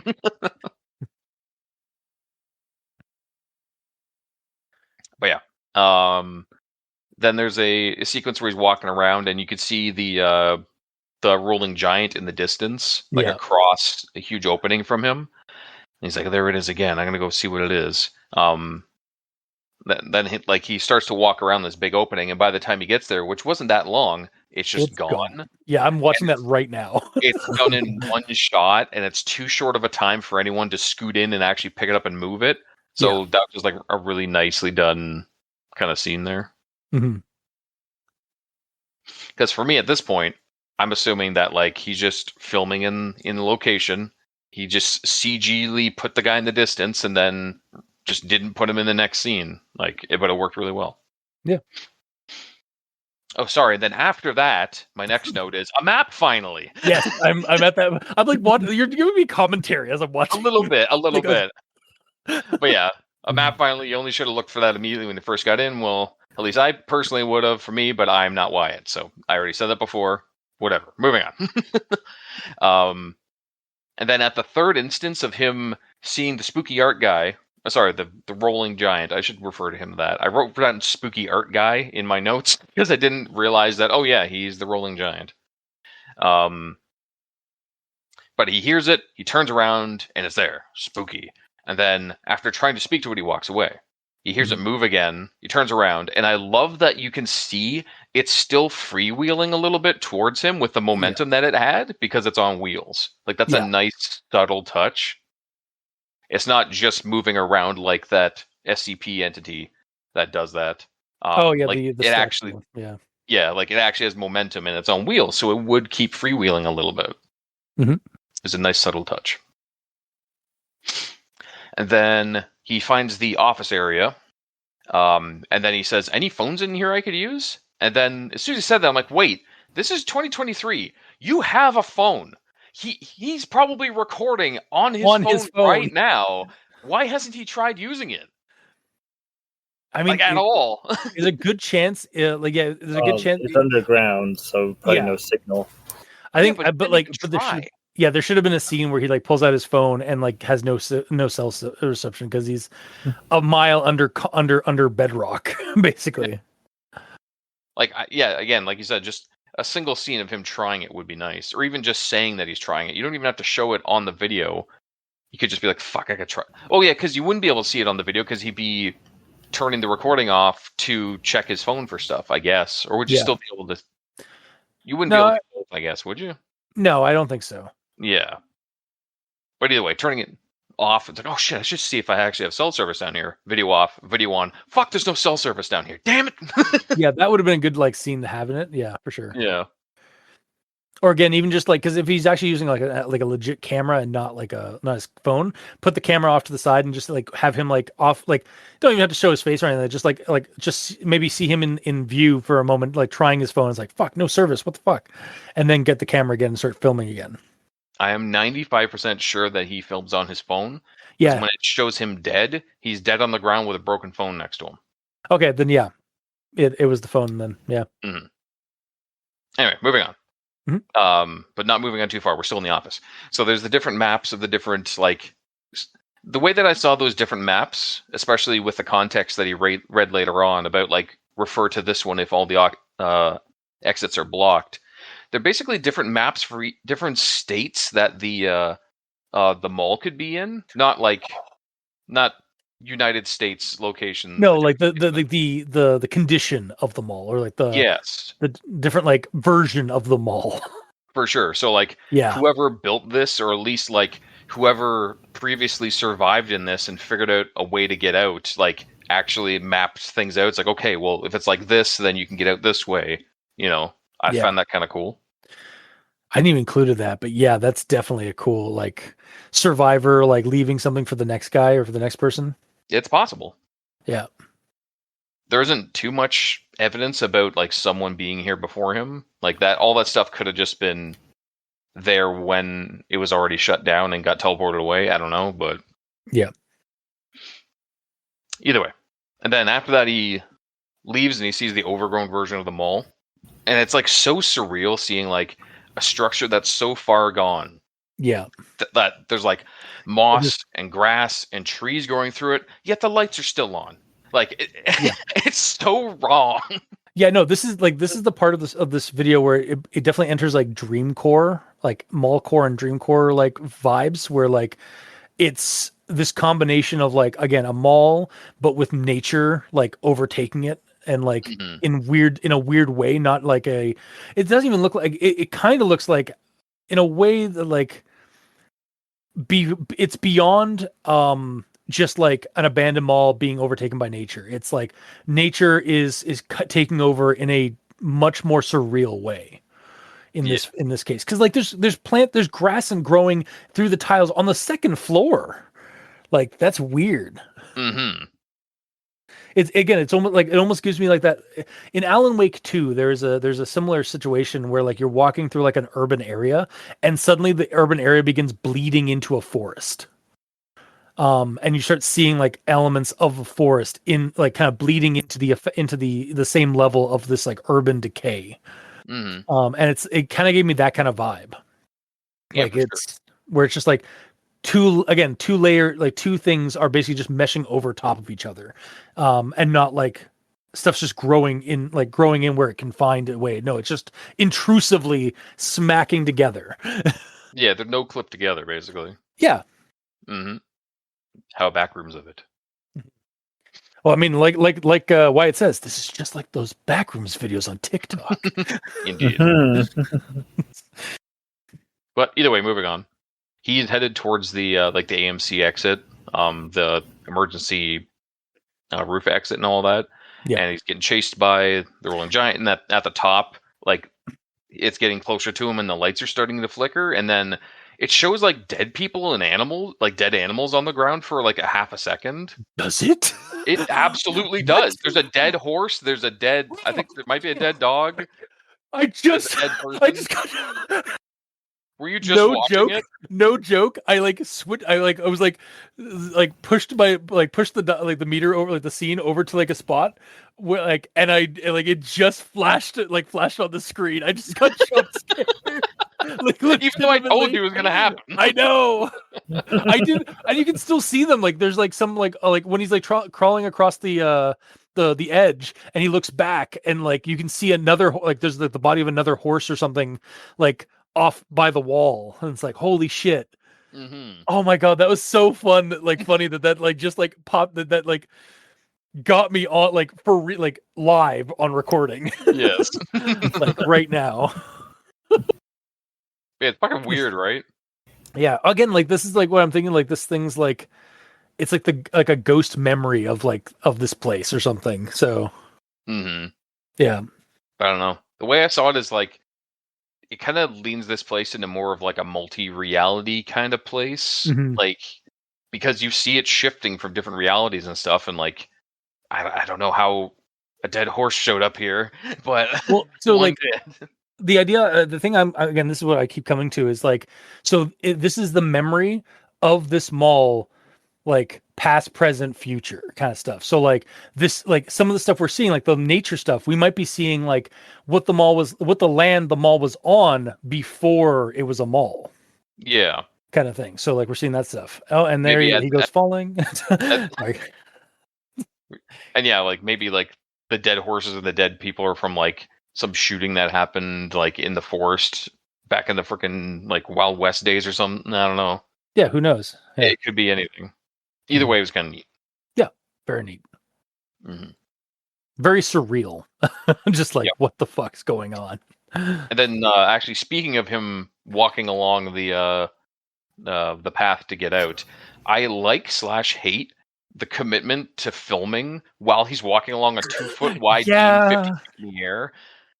I kind of wish he was like, okay, putting this phone in my pocket, fuck this, and then not even turning the recording off, just put it in his pocket, and then you hear him shimmying. You can hear his hands like sliding on the wall, and then like hear the tumble and the slam, and like maybe the phone flies out of his pocket and spins while like staring at the ceiling while the recording's still going, or it perfectly lands on something to have like Wyatt's body like still in like the corner of the shot showing him dead. Yeah, that is definitely the crux of many found footage films is like, why is the person still filming as they are running for their lives and still like using their like camera like their eyes? For sure, yeah. Like it's definitely one of those things that like you have to kind of give and take and like suspend your disbelief sometimes, or like it's like I have to let that go because like otherwise we wouldn't have like some of the visuals that we get from that. But yeah. If it's dark, because like some cameras would have like a night vision thing, so you'd be able to see better through it. But when the lights are on and you're 50 feet from falling to your death, it's like, no, you put that in your pocket and use both hands. Yeah, it's definitely one of those things where like there's certain found footage films that have like found a way around that by using like either GoPros or even like Google glasses. Yes. Like they actually they're like then they're hands free, right? So for sure. But yeah, especially with this one, like he's on his phone, like he would not be fucking like have it on his phone as he's using one hand to get across that cross beam, or like no wonder he fell. Yeah, no kidding. Eh? Especially since like those gray beams, like the darker gray beams, like go up. Like that's a very good handhold. You could grab onto that with both hands and just swing around and just put your foot. Yeah, no, it's definitely one of the, it's one of those things you have to kind of like when you're watching found footage, you just kind of have to like. Yes, it is kind of silly. Just go with it for now. Oh, for sure. It didn't wreck it. It's just like in hindsight, after he fell, I'm like, why was he still recording that? yeah, no, for sure. He's quote unquote safe from the creature. He could just take a second, put it in his pocket, and safely get out. Yeah. Also, I liked how when the creature like smashed into that like into that railing area and like that wall, there was like actual like environmental destruction. Yeah, it put a huge crack in the wall. Yeah, like it revealed, like, yes, there's a very good reason why Wyatt was keeping away from this thing. Like, thank God. Because, like, who knows what this thing was capable of. Mm-hmm. Yeah, like how the crack, like, goes up the wall. It doesn't just show up. Like, you see it spreading up the wall. Yeah, for sure. Him, like, pushing at the wall, trying to get through it. It's very cool. Yes. Either way, my next note is basically just overall for the whole thing. This entry is the meat and potatoes of the dish for sure. Yeah. At 45 minutes long, it really should be. I found this part is like really well paced, considering it's 45 minutes long. Like I didn't feel bored or lose interest at any point during it, and I like how the mall kept evolving and changing as he explored.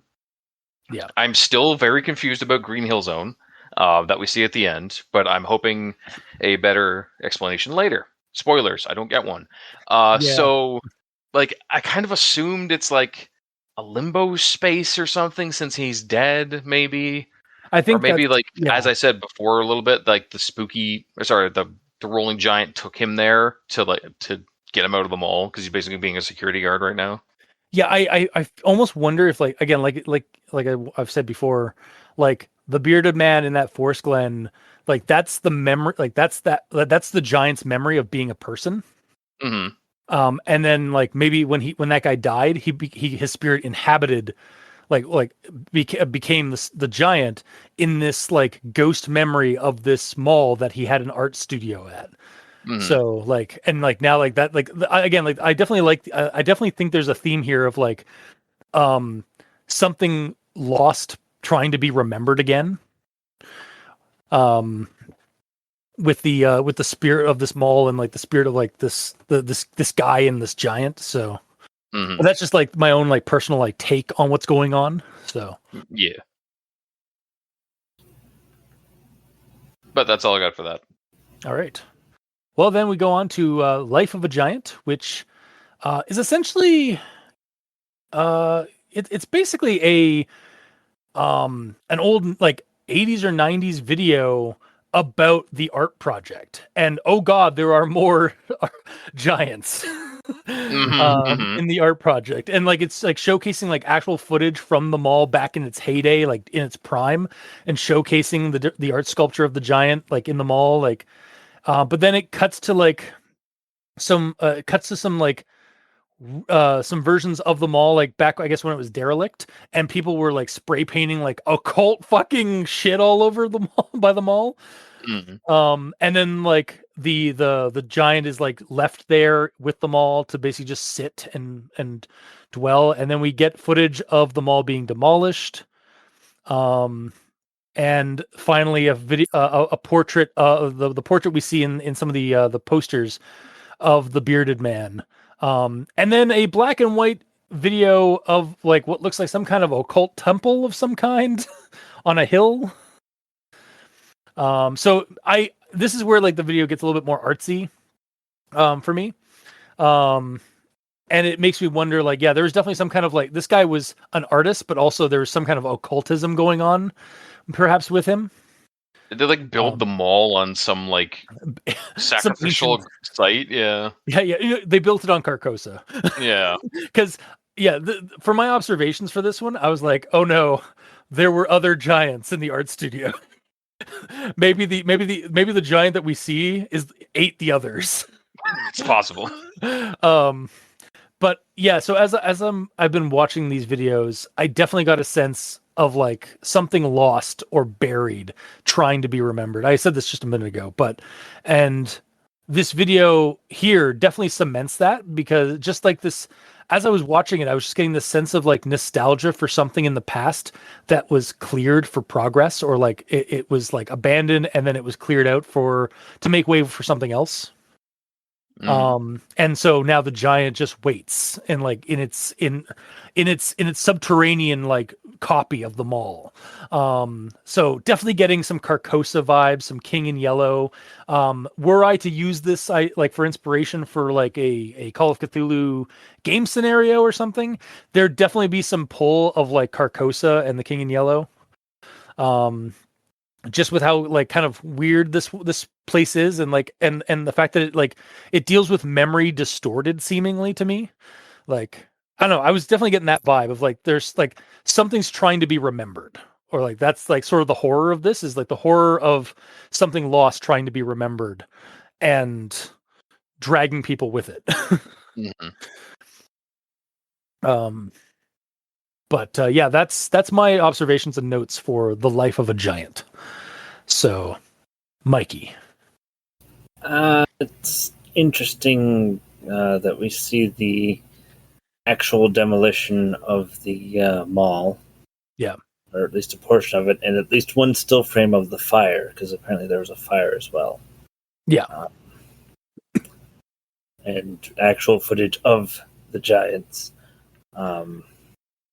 So that solidifies that they exist. They existed at one point, and they still exist, just underground. Yeah.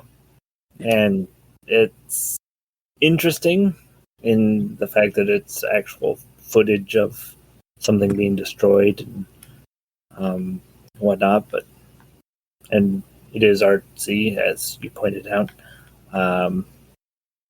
But that's all I have to say. All right.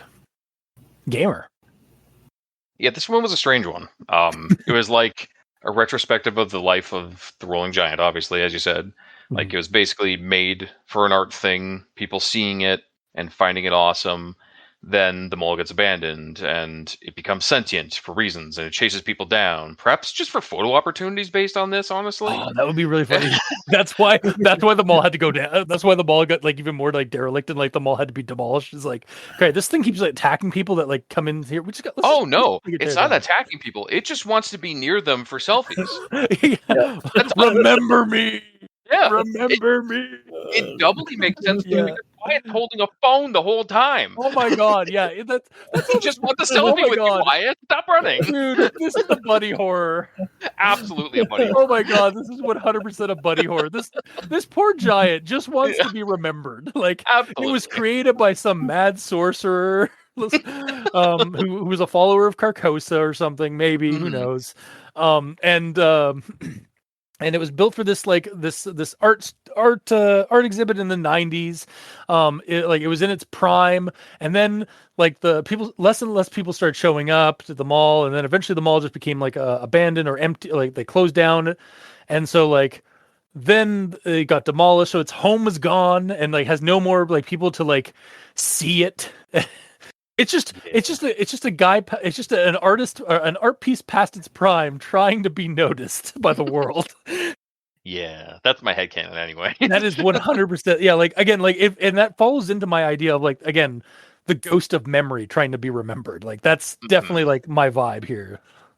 And when I was thinking that halfway through this, I got really sad when like you see the Rolling Giant like laying on the ground because they just laid him down, and then like at the very end you see him disassembled, and it's just like the rolling piece at the bottom is all that's left. So sad. Yeah, super sad. It's a tragic. There's a tragedy in this series, and there's like a bittersweet melancholy sort of to this series. So yeah. Also, in regards to like the video showcasing like the Rolling Giant's life, it was one step away from the music being like another turning point, a fork stuck in the road. Oh my god! I grabbed you by the wrist to race you where to go. It was very close to that. Oh my god! It's very much When you're like, it's like a slideshow, like when you're in school and there's like they put on a slideshow of like the last year or whatever, like or whatever, that kind of thing. Yeah, no, it's a remember. Yeah, like it's like, oh, here's all the good times, like kind of thing. Yeah. And then the music kicks in. It's like, how could this happen to me? Made my mistakes. Right when he's lying on the ground. Yeah, exactly. And as the building's being demolished and stuff like that. Yeah. Yeah, that's about all I got for that. All right. Well, then on to the next one, which is episode 5. Episode 5, Dispersal. And this is where we get a bit of a do-over for Wyatt. It starts with like again, sort of the mall, like, or like what seems like the mall, but like more foliage and stuff, and like almost like a dream like sequence, possibly like the tunnel that Wyatt was trying to find. Like there's like a light at the end of the tunnel, and then it cuts to the Dallas Midtown, basically like where how they're planning on using the land that of the mall that's about to be demolished, kind of situation. And then it cuts to darkness and a stream of light that peers down on the giant as he looks to the light, and then we are cut back to Wyatt trying again. Seemingly trying again to escape the giant by going across those ledges, But this time he actually manages to get through the escape port, and up to a set of stairs and just books it.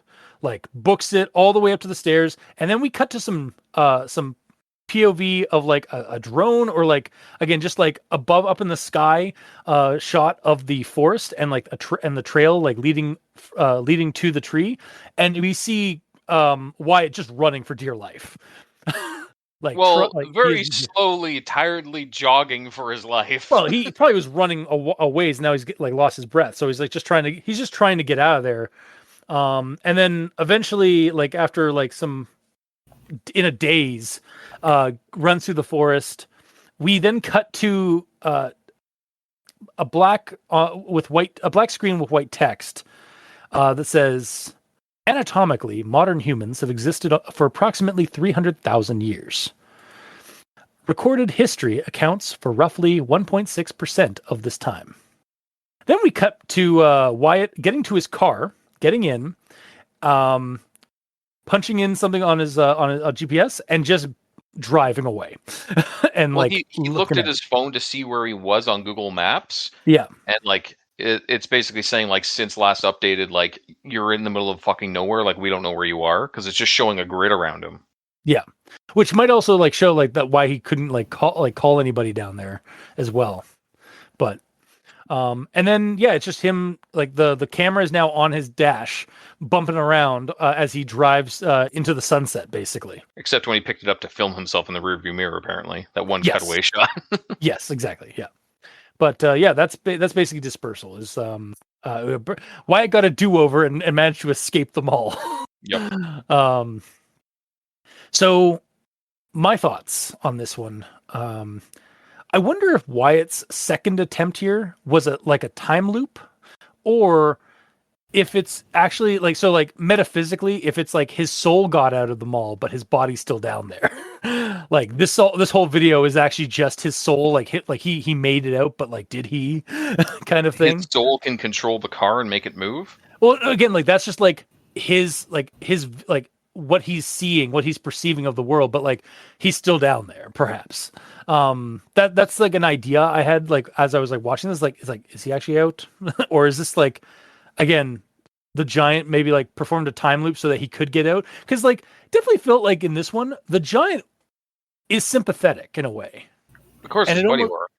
Well, and yeah, that's exactly like in this point, like maybe he changed, maybe the giant himself, like who seems to have some kind of control over the mall and stuff like that. Maybe he has powers, changed things up so that Wyatt didn't fall and could actually escape, making this a buddy horror. Yeah, because he was like the rolling giant was sitting there like praying to God through the God beams that were looking at him.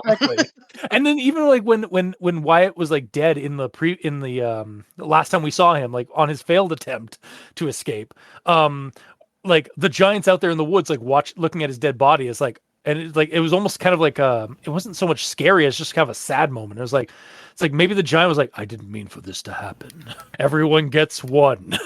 Yeah. And so like he got like gave him like this chance. The way that I saw it is basically this entry is pretty much in entirety is Wyatt died, and the start of this is just the loading screen to his previous checkpoint so he can try again. God, it's a save point. God damn. It's a long ass loading screen. Yeah. It's an artsy loading screen. Yeah. Also, this one was definitely artsy because like the anatomically modern humans have existed for approximately 300,000 years. Yeah. Recorded history accounts for roughly 1.6% of that. What? Like literally, like I've been racking my brain since I watched this. I was like, what is? What have to do with anything? Yeah, like I. What? What it means, like maybe it's like as far as I'm concerned, is basically we only know 1.6% of what's happened in the time that humans have existed. So like there is a lot of shit that we don't know about that's out there. That could be that's about as close as I could like maybe like comprehend as to why that was in there. It's basically like, listen, like sometimes like there's miraculous weird fucked up shit and we don't even know half of the shit. So like, yep. This is what you watched. We don't even know 98% of this shit. Yeah.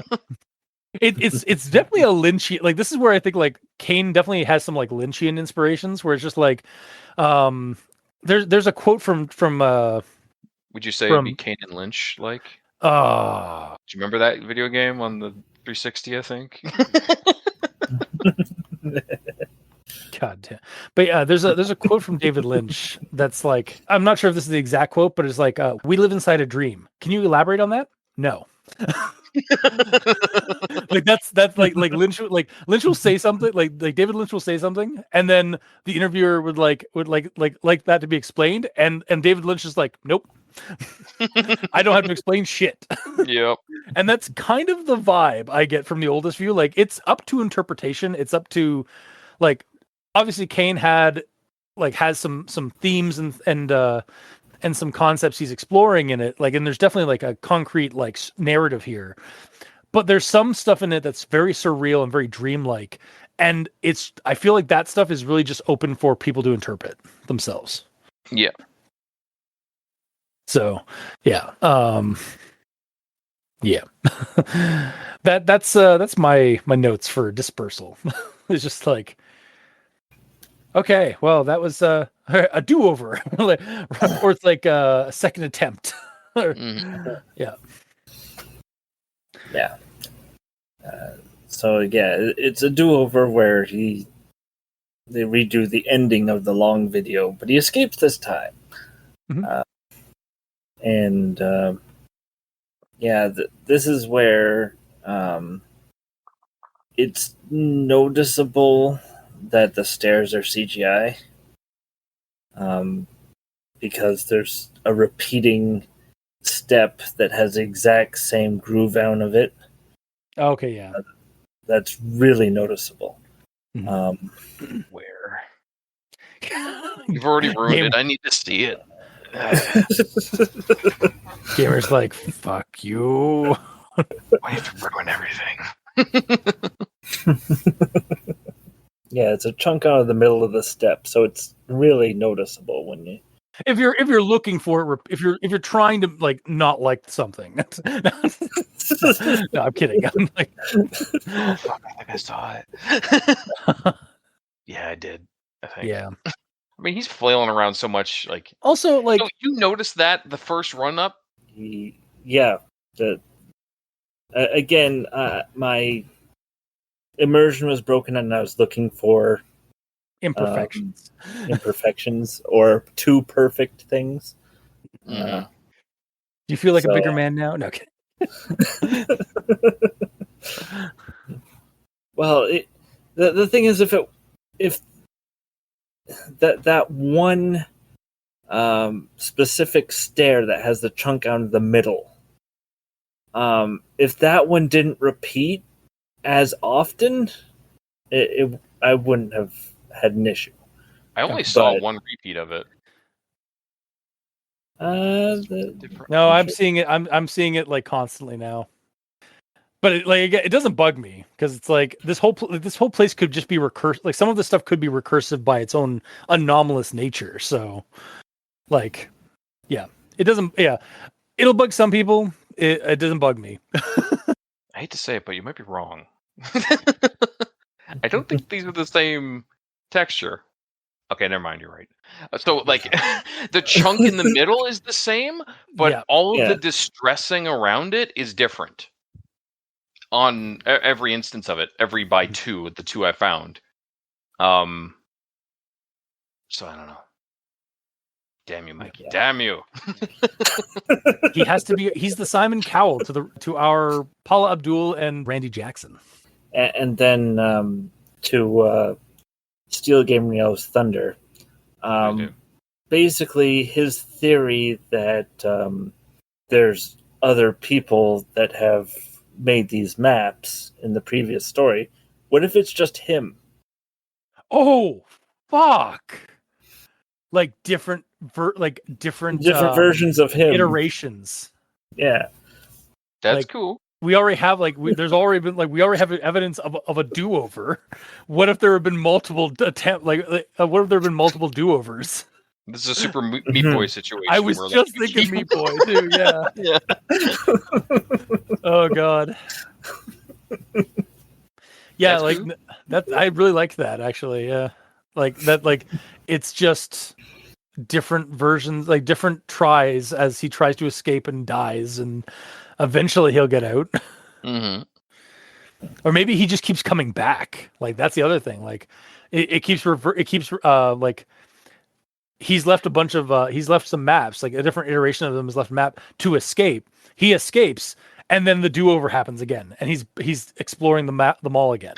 So he's driving away from all of this, Yeah. and then he takes the next corner, and then he's checking his phone. He's like, "Oh, I gotta make sure it's charged. I gotta go take this video of that weird hole I found in the ground the other day." Yeah. Man, I get some weird deja vu. Yeah. Yeah. Oh, that would be so good. If that had been like what it was, like, oh man, that would be so good. Mm-hmm. It'd be a cool loop. Yeah. Yeah. And then my my last question for this is at the end, is the giant following him? No. Is that why he's running away? I think he's just he just wants to get the fuck, like he's been in that mall too long. He wants to get the fuck away. I think he just wants to go home. Yeah. Yeah, I don't think the giant's in the background of the out as he's driving away. I don't think he's I don't think you can see the giant anywhere in the background, like on those rolling hills or anything like that. Yeah, that would be kind of cool if it was, perhaps, but it's just you can't escape. Wait, notice me, senpai. You forgot to take a selfie with me. I need more exposure. I'm gonna be a new content creator on YouTube. I do love the idea of a buddy horror happening here. Yes. Right, that's all I have. All right, Gamer, what do you have for Dispersal? Well, right at the start, it has that view behind the little bit of trees or a little bit of shrubbery, and the door opens. But it opens really wrong. Did you notice how wrong that door opens? I did not. Watch it again. Around 33-ish. 32 seconds? Okay. Roughly is when it starts moving. Look at how that opens. It's opening. Ah! Yeah. See how wrong that opens? Yeah, so for the audience, it looks at first it looks like it's opening inward, but then it just the door just begins pushing in, it just leaves the door frame and goes and out. then I wonder if tilts that's sideways a little bit too. Yeah, I almost wonder if that's the that hallway being created, that tunnel. I don't know. Oh, that's that was a really cool creepy effect though. I heard you get scared by it. Yeah, a legitimate I've been getting my reactions for this have been pretty good. Right. Again, this is my third time now viewing this video, this series. Mm-hmm. It's still freaking me out. I thought that was really cool. Yeah. It just doubles down on this place is wrong. Yeah, for sure. In the best way. But either way, Wyatt succeeds this time after he loads his checkpoint. He gets outside. He's running, which I think is in slow motion, actually. It might be. Just based on the way it is. I think he slowed the footage down. Regardless, he's clutching his left shoulder. When did he hurt himself? Because as far as I remember, is he bashed down the door that was boarded up, the boarded up window, with his right shoulder. After that, he ran into there and ran down the hall and then stumbled into the wall as it turned, hitting his right shoulder. And that was it. That's all I saw for injuries. So what if that's phantom pain from the last attempt and the failure? Him falling, that's phantom pain from him falling the last time. And then from falling all the way down and killing himself. Yeah. And then he had a second attempt. So suddenly he has this either real or phantom pain of an injury from that fall. I would be inclined to agree with you if there is a focus about his left arm taking the whack. Maybe, yeah. But yeah, I don't know. I just thought that was weird. I wonder if it's maybe because like he forgot which side he was hitting things, or we didn't see the whole stairway sprint. It's possible that when he got up, if it's the same orientation as the other one, where he would be running up and then he would be turning right. If he's running too fast, he doesn't slow down enough at that landing, he would bash his left shoulder into that wall because he's done That's that true, yeah. previously. So he's shown that he does do that. Yeah. So maybe he hit that corner really hard because he was trying to get out of there. But without showing it, it was the first thing in my head is like, he didn't hurt his arm. Why is he holding it? It was bugging me. Not recommending the story now because of that. Wow. I mean, not recommending the video. The whole story. The whole thing. Yeah, how dare a story not not just like cut some things out that like are too gratuitous? Like, how dare? Right. I'm glad you agree. How dare people review? Like how dare people read between the lines of things? But either way, I suppose overall this entry, I guess quote unquote clarifies that there's multiple realities going on here because, like you said, there's one where Wyatt fell and died and one where he got out. So I like that it's like all these that are coming out. It's explaining more and more that there is this weird, like dimension hopping situation that's going on or whatever it is, of this area. Yeah, of this liminal, like memory of a place underground. Yeah. Yep. And that's it for this. All right. And then we move on to the newest one that came out fairly recently. Like the other ones have all came out like with about 2 years, 2 years from our us viewing it and watching it, or us watching it and discussing it. This one came out last year. Are you sure about that? It says September. 1 year ago. It says September 11th, 2024.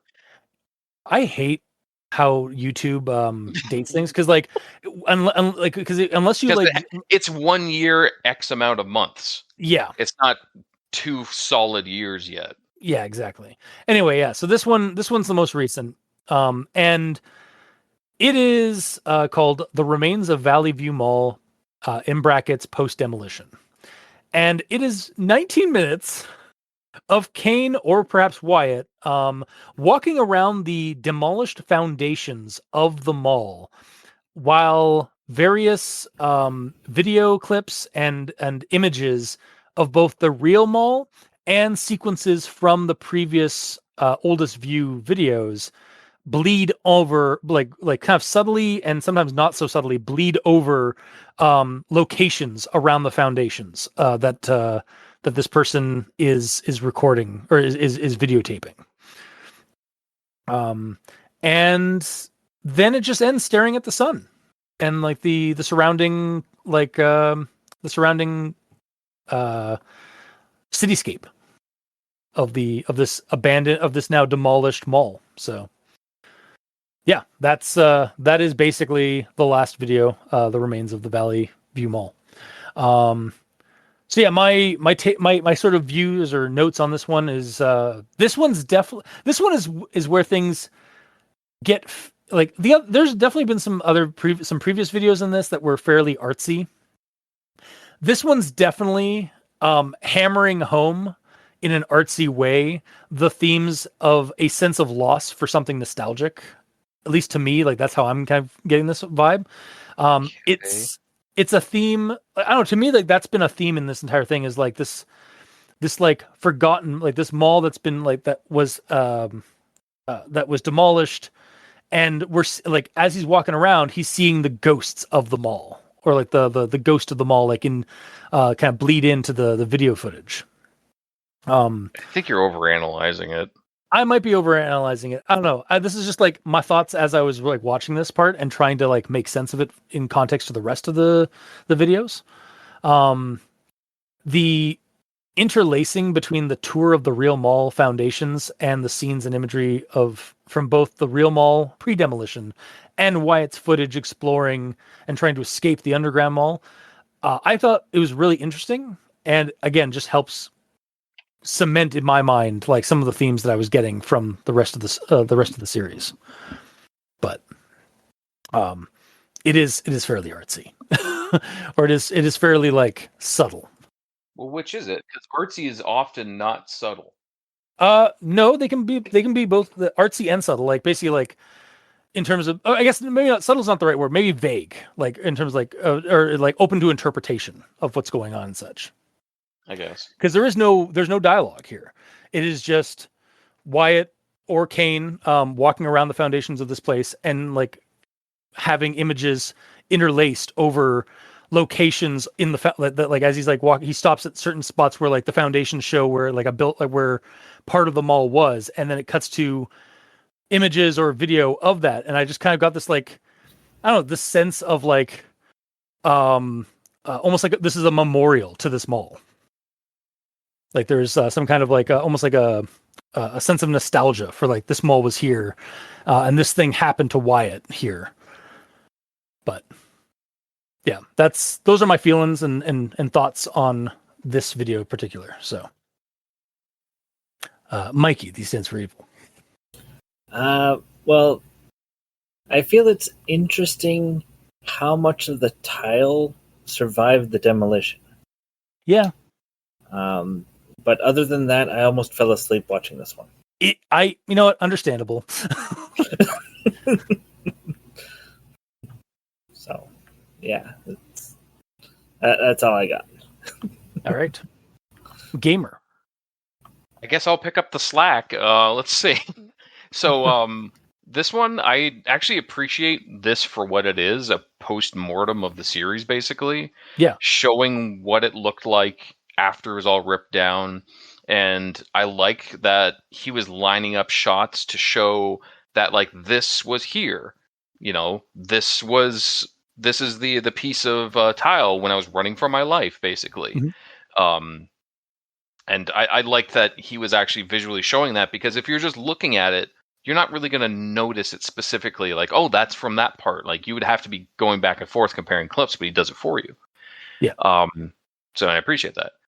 Alternatively, if you look at this as if it is in canon with the series and not just a post-mortem out of the canon of the story, then you could see it as Wyatt tracking down where the Valley View Mall was for real, mm-hmm. since he didn't live in Dallas, clearly, because he was questioning why it's all Texas shit. That's right. Yeah. Sorry, I should reword that. Because he was questioning why it was all like the mall was all talking about Texas this, Texas that. Like, he wouldn't be bringing it up if it wasn't weird. Yeah. So because of that, after he cooled down after what happened, and he kept thinking about it, he wanted to go see if it was actually there, and this is what he sees. So in that context, it would look to him as if the mall was forcibly ripped from its foundation and stuffed underground somewhere to bury whatever anomalous things that were starting to go on down there. I do wish that there was some dialogue from Wyatt, if that was the case, though. So it'd be like, so I took a trip to Dallas. I wanted to see if that mall actually exists in person, kind of deal. Yeah, and I found it, kind of. Yeah. Yeah. And like, because that would also make sense, because Wyatt himself is a YouTuber and he was talking a lot before, but also he just went through all that horror and trauma. So like, maybe after all that, he's a changed person and he's not as talky anymore. And he's just like, I need to go here and see it. And that's it. So he sees it, kicks around a couple of things and leaves. Like, that's his closure. And he put a video up just so like his followers would also get closure on it as well. Yeah. I like that, actually. Mm-hmm. Like that, like he has an arc. Like he's no longer the excitable, curious. Oh, he's still curious, but like the excitable, like talkative person he was pre-mall. Now he's this more solemn, somber person. He's still obsessed with or still curious, and maybe even a little bit more obsessed, because he drove all the way out to Dallas to find this place. Mm-hmm. But yeah, he's a lot more. He's not saying anything anymore. He's letting the visuals guide the narrative here, like guide the closure. It's also possible that like this is relatively soon after the previous events. So like if he was speaking, he might not be able to like keep his cool at all, like between crying or freaking out or something. So he felt it'd be better to just walk silently, just get it over with, get it out of his system. Yeah.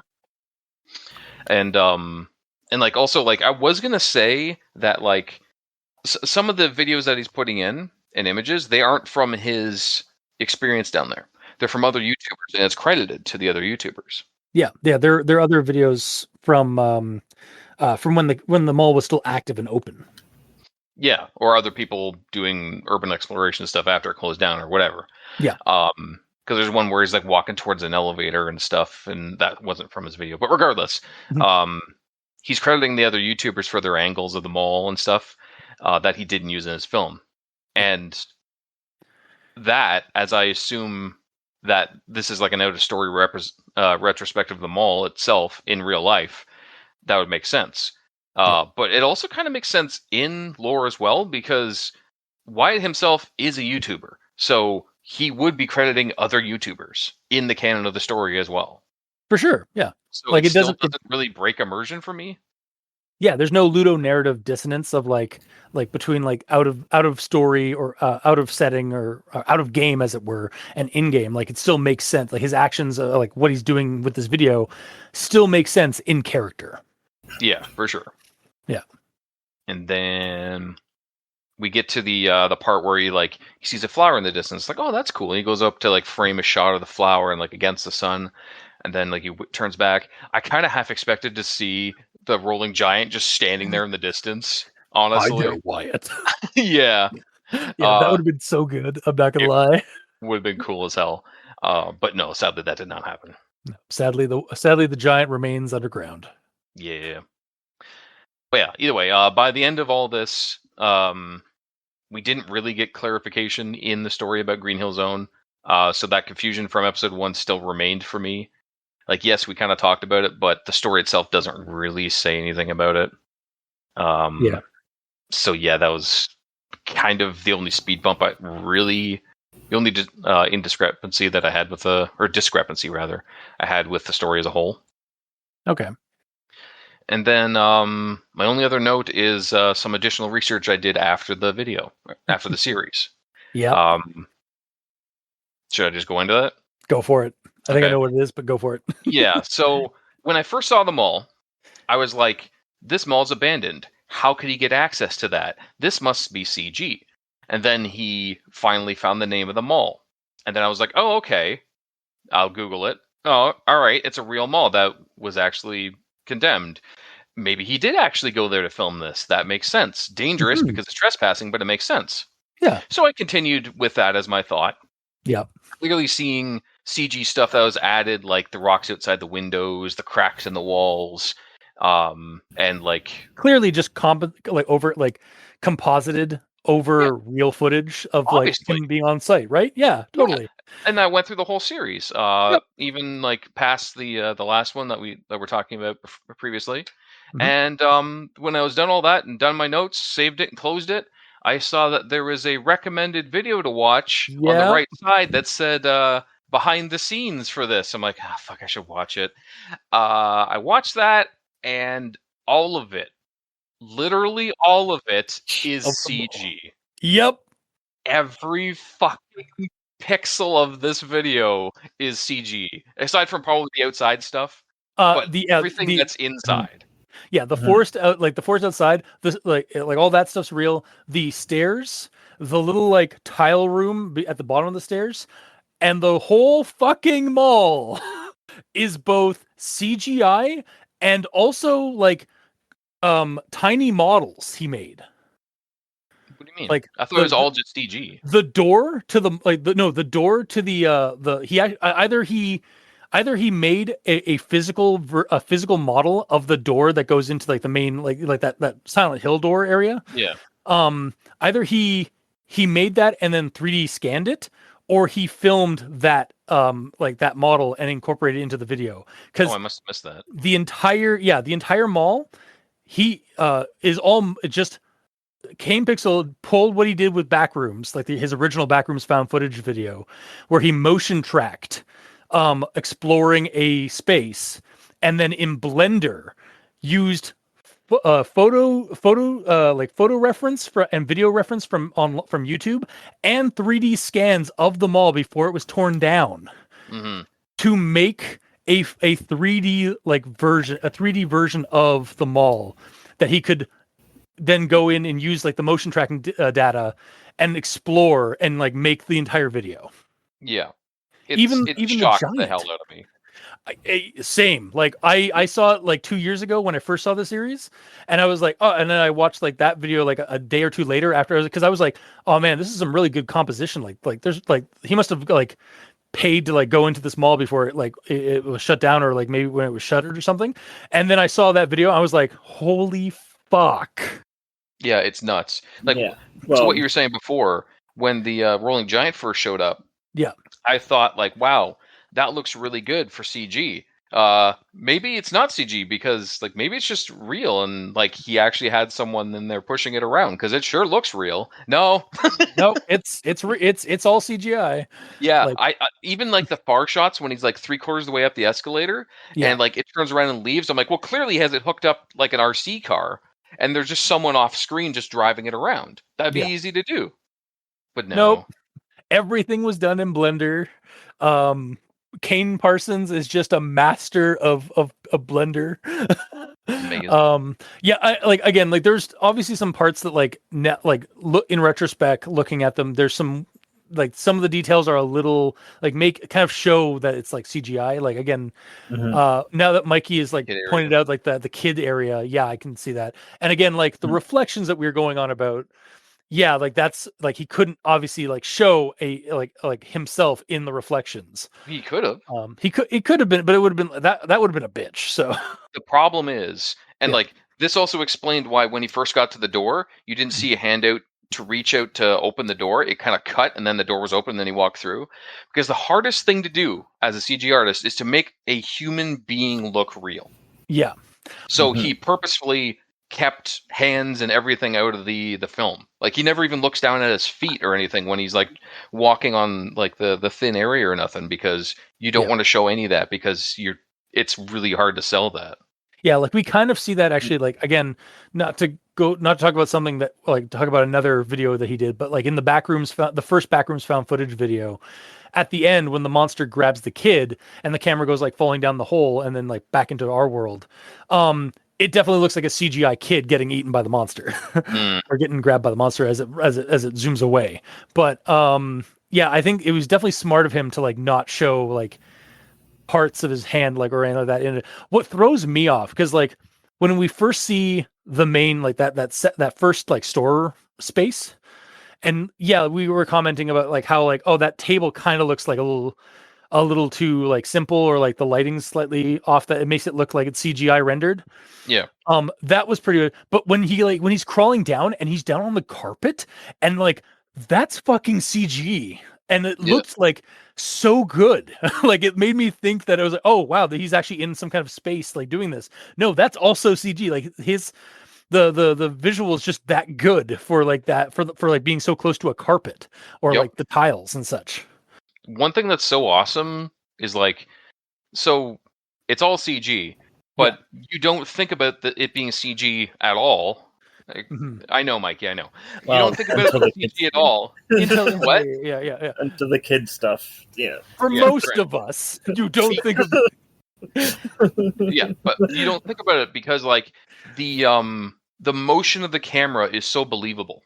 Yes. The head bobbing of it, and just like the way it moves around, it feels very natural. I feel like what he did was he took an actual camera and he must have recorded the movements himself. Oh yeah, and then just imported that in.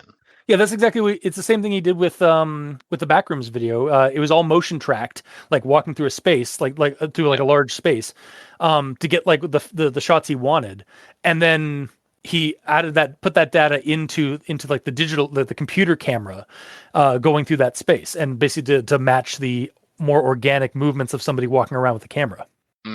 And it's all through using his phone too. Like the data is coming from his phone. Yep. It's similar. Like what also impressed me is not just the motion of him of the character that's inhabiting this mall. It's the soundscape. Yeah. Like the soundscape is also just as believable. Like all the tapping and squeaking of his shoes on the tile, like the monster sounds, the sounds of the mall, like the echoing sounds of the mall, the rumbling in the up in the like above the mall. The way the music sounds, because it doesn't just sound like he just put a music player in there. Like, No, it yeah, sounds like playing in the distance, exactly. Yeah, like there's actual like distance in the sound. There, it's just so good. Like it was so well done. For sure. Yeah, when I found out, like when I saw that when I saw that behind the scenes video and found out how like what he did to actually like capture this, I was just like mouth to floor. Yeah, because it shows like screenshots in that video of like his Blender window Yeah. with the image of it in there, and like I'm looking at him like, what are you doing putting a real picture in the screen of a Blender screen? Like, but no, that's just how No, good that's just, rendering is. yeah, that's just how good a kid like because at this point he was like maybe 18, like 16, 17, 18 like when he did these videos. Yeah. Like he just made this in Blender, like a free software that you can get online. Like, oh, it's just so cool. Like, Do you think there's memes of basically like the Iron Man thing where it's like Iron Man made this in a cave? with a bunch of scrap. Yeah. Kane Pixels did this video. Yeah, I bet you any money, especially with again, like there's already like tons of memes of him. Like it's like, oh man, Kane Parson did this cool thing, like this amazing thing, like something he didn't do, but like he did Yeah. this amazing thing. He's only at the age of 20, Mhm. or like again back when the first like Backrooms found footage film was like getting really popular on YouTube. A bunch of like news outlets, including Smosh. I think Smosh actually like is the one that coined it. It's like viral at 16. It's just Nice. like, but yeah, like this kid, like, like again, it's just like such a like so fucking cool that like this exists and like the like just how accessible it is as well. For sure. Like to anyone that is wanting to do something like CG or otherwise, and they're like, it's too hard. And then you're just like, Kane Pixels.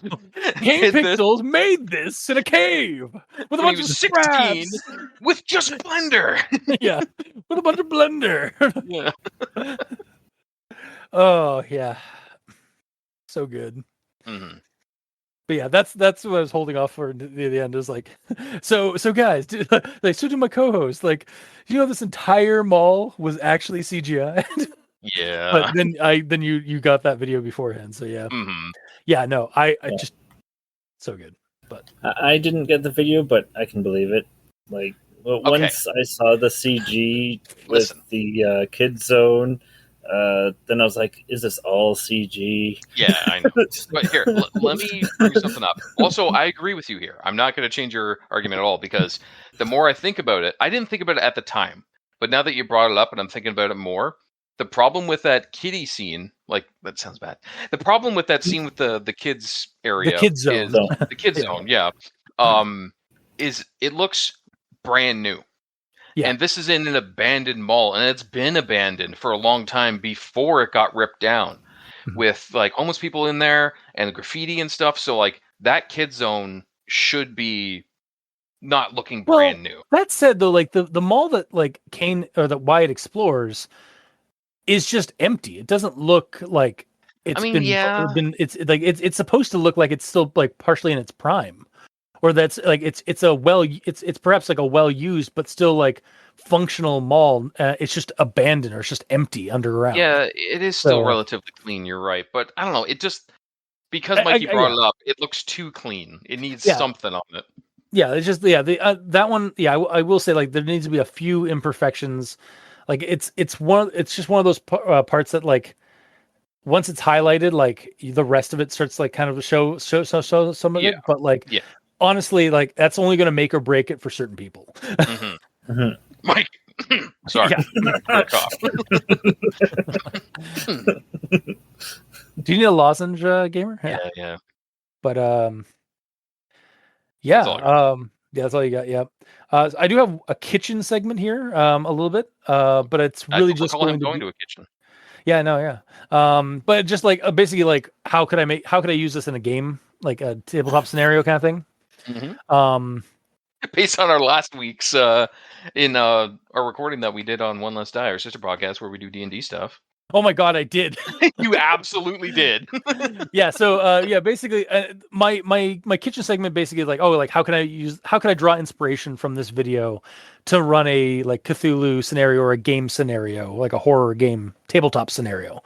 And like again, there's just like between the abandoned underground mall, the surreal situation and the vibes of these videos, and the entity being this art sculpture from an art studio in the mall, and possibly like from some older like sorcerer or like that bearded man's definitely got, there's some origin that we're not quite getting, like it's a little too vague, but like there's definitely some kind of there's some kind of like connection between that bearded man and the giant.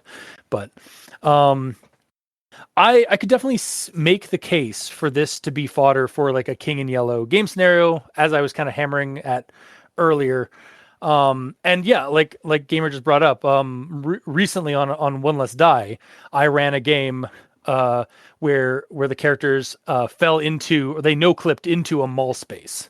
It wasn't intentional, right? Like that was actually not intentional. Yeah, like yeah. I mean, maybe because like I was like we were priming for this video or for this this episode, but like I love abandoned malls. Like I love dead malls.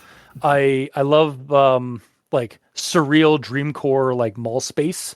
Like there's something uniquely nostalgic and kind of like whimsically creepy about an empty mall. Yeah, for sure. That really tugs at me for like wonderment and like, oh, that's definitely a creepy location to like throw somebody into. But yeah, so that's really all I've got is just like, yeah, no, you can definitely just like make a table of like make a table to roll from that has different descriptions of different locations in the mall, and then like add in some kind of like creepy like stalking entity. And again, like just see if the players can like find a way to like escape this like mall that you can't get out of. Like find leave like one little like narrow space for them to escape out of, and just see how they fare. So, but yeah, that's a good segue over to final thoughts. Well, I also have a kitchen segment. Oh, but this is actually a note that I have that I missed in the third video. Okay. So, without Googling, can you name 8 veggies that start with B? Oh my god! What?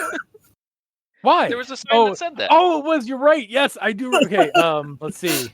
Vegetables. Yep. 8 of them. Yep. Okay. We worked together on this. Beets. Yep. Broccoli. No, hang on. Vegetables, right? Vegetables, yep. Yeah. Beans, yeah. The word legume, do they count? Do they count? I'll count them. Okay.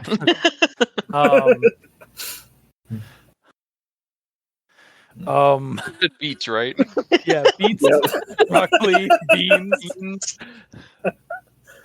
Brussels sprouts? Brussels sprouts, yeah. That's a good one. Bell peppers? Yep. Does that count? Just a different type of pepper? Well, it is definitely it is a standalone from what like a normal pepper is, but yeah. Yeah. I'll count it. Potatoes. Potatoes. I don't think those count. Damn it. Wow. Okay. How many are we at now? We got beets? 5. We're at 5? 5, yeah. Okay. We need 3 more. Oh man, this is so hard. There aren't any more. No, I'm sure more. It's just like we feel so dumb when Mikey explains to us what the other for sure. In my head, I'm going through the grocery store in my head right now. I'm like, right? What else is there? Bleh. I keep wanting to say banana, but I know that's a fruit. You can say it anyway. Well, you just did. Should we just give up? Yeah, for the sake of brevity. All right, we got 5. Brevity one? Brevity is not one. Damn it. What are the other three, Mikey? Or what is it? All right. Well, I got bok choy. Oh fuck! You know what bok choy is, Bok dude? choy, it's a move that Kung Pao does in Clay Fighter 63 yeah, third, it's also a leafy vegetable that's used a lot in Asian cuisine. Oh, okay. Yeah. And then I cheat with beans because there's black beans, brown beans, broad beans. Oh, Raw. fuck you. Fuck. How dare you? That being said, I was trying to think of cheating that way too, so I can't be too mad. Nice. And you also got the ones we got? I was missing beets. So, but okay, I got 7. So, according to Reddit on r/Kane Pixels Backrooms, can you name 8 veggies that start with the letter B? Beets, Brussels sprouts, bell peppers, broccoli, broccolini, bamboo shoots, bok choy, and beans that are green. I haven't heard of broccolini or whatever that one was. Broccolini. What the hell's broccolini? Is it just another type? Well, no, like broccoli is the second thing that comes up. It's Chinese broccoli. Or it's like it's a type of it's a different variant of broccoli, but I guess it counts. Eh. How are broccolini different from broccoli? I mean, by that measure, I could have also done baby carrots. Yeah, Baby tomatoes. Yeah. That's so cheap. I love it. Yeah. Yeah, if I really like be counting that, like I was trying not to like count like again like when we did the bell pepper, I was like that's a stretch, but yeah, that's why I'm like it's a pepper though.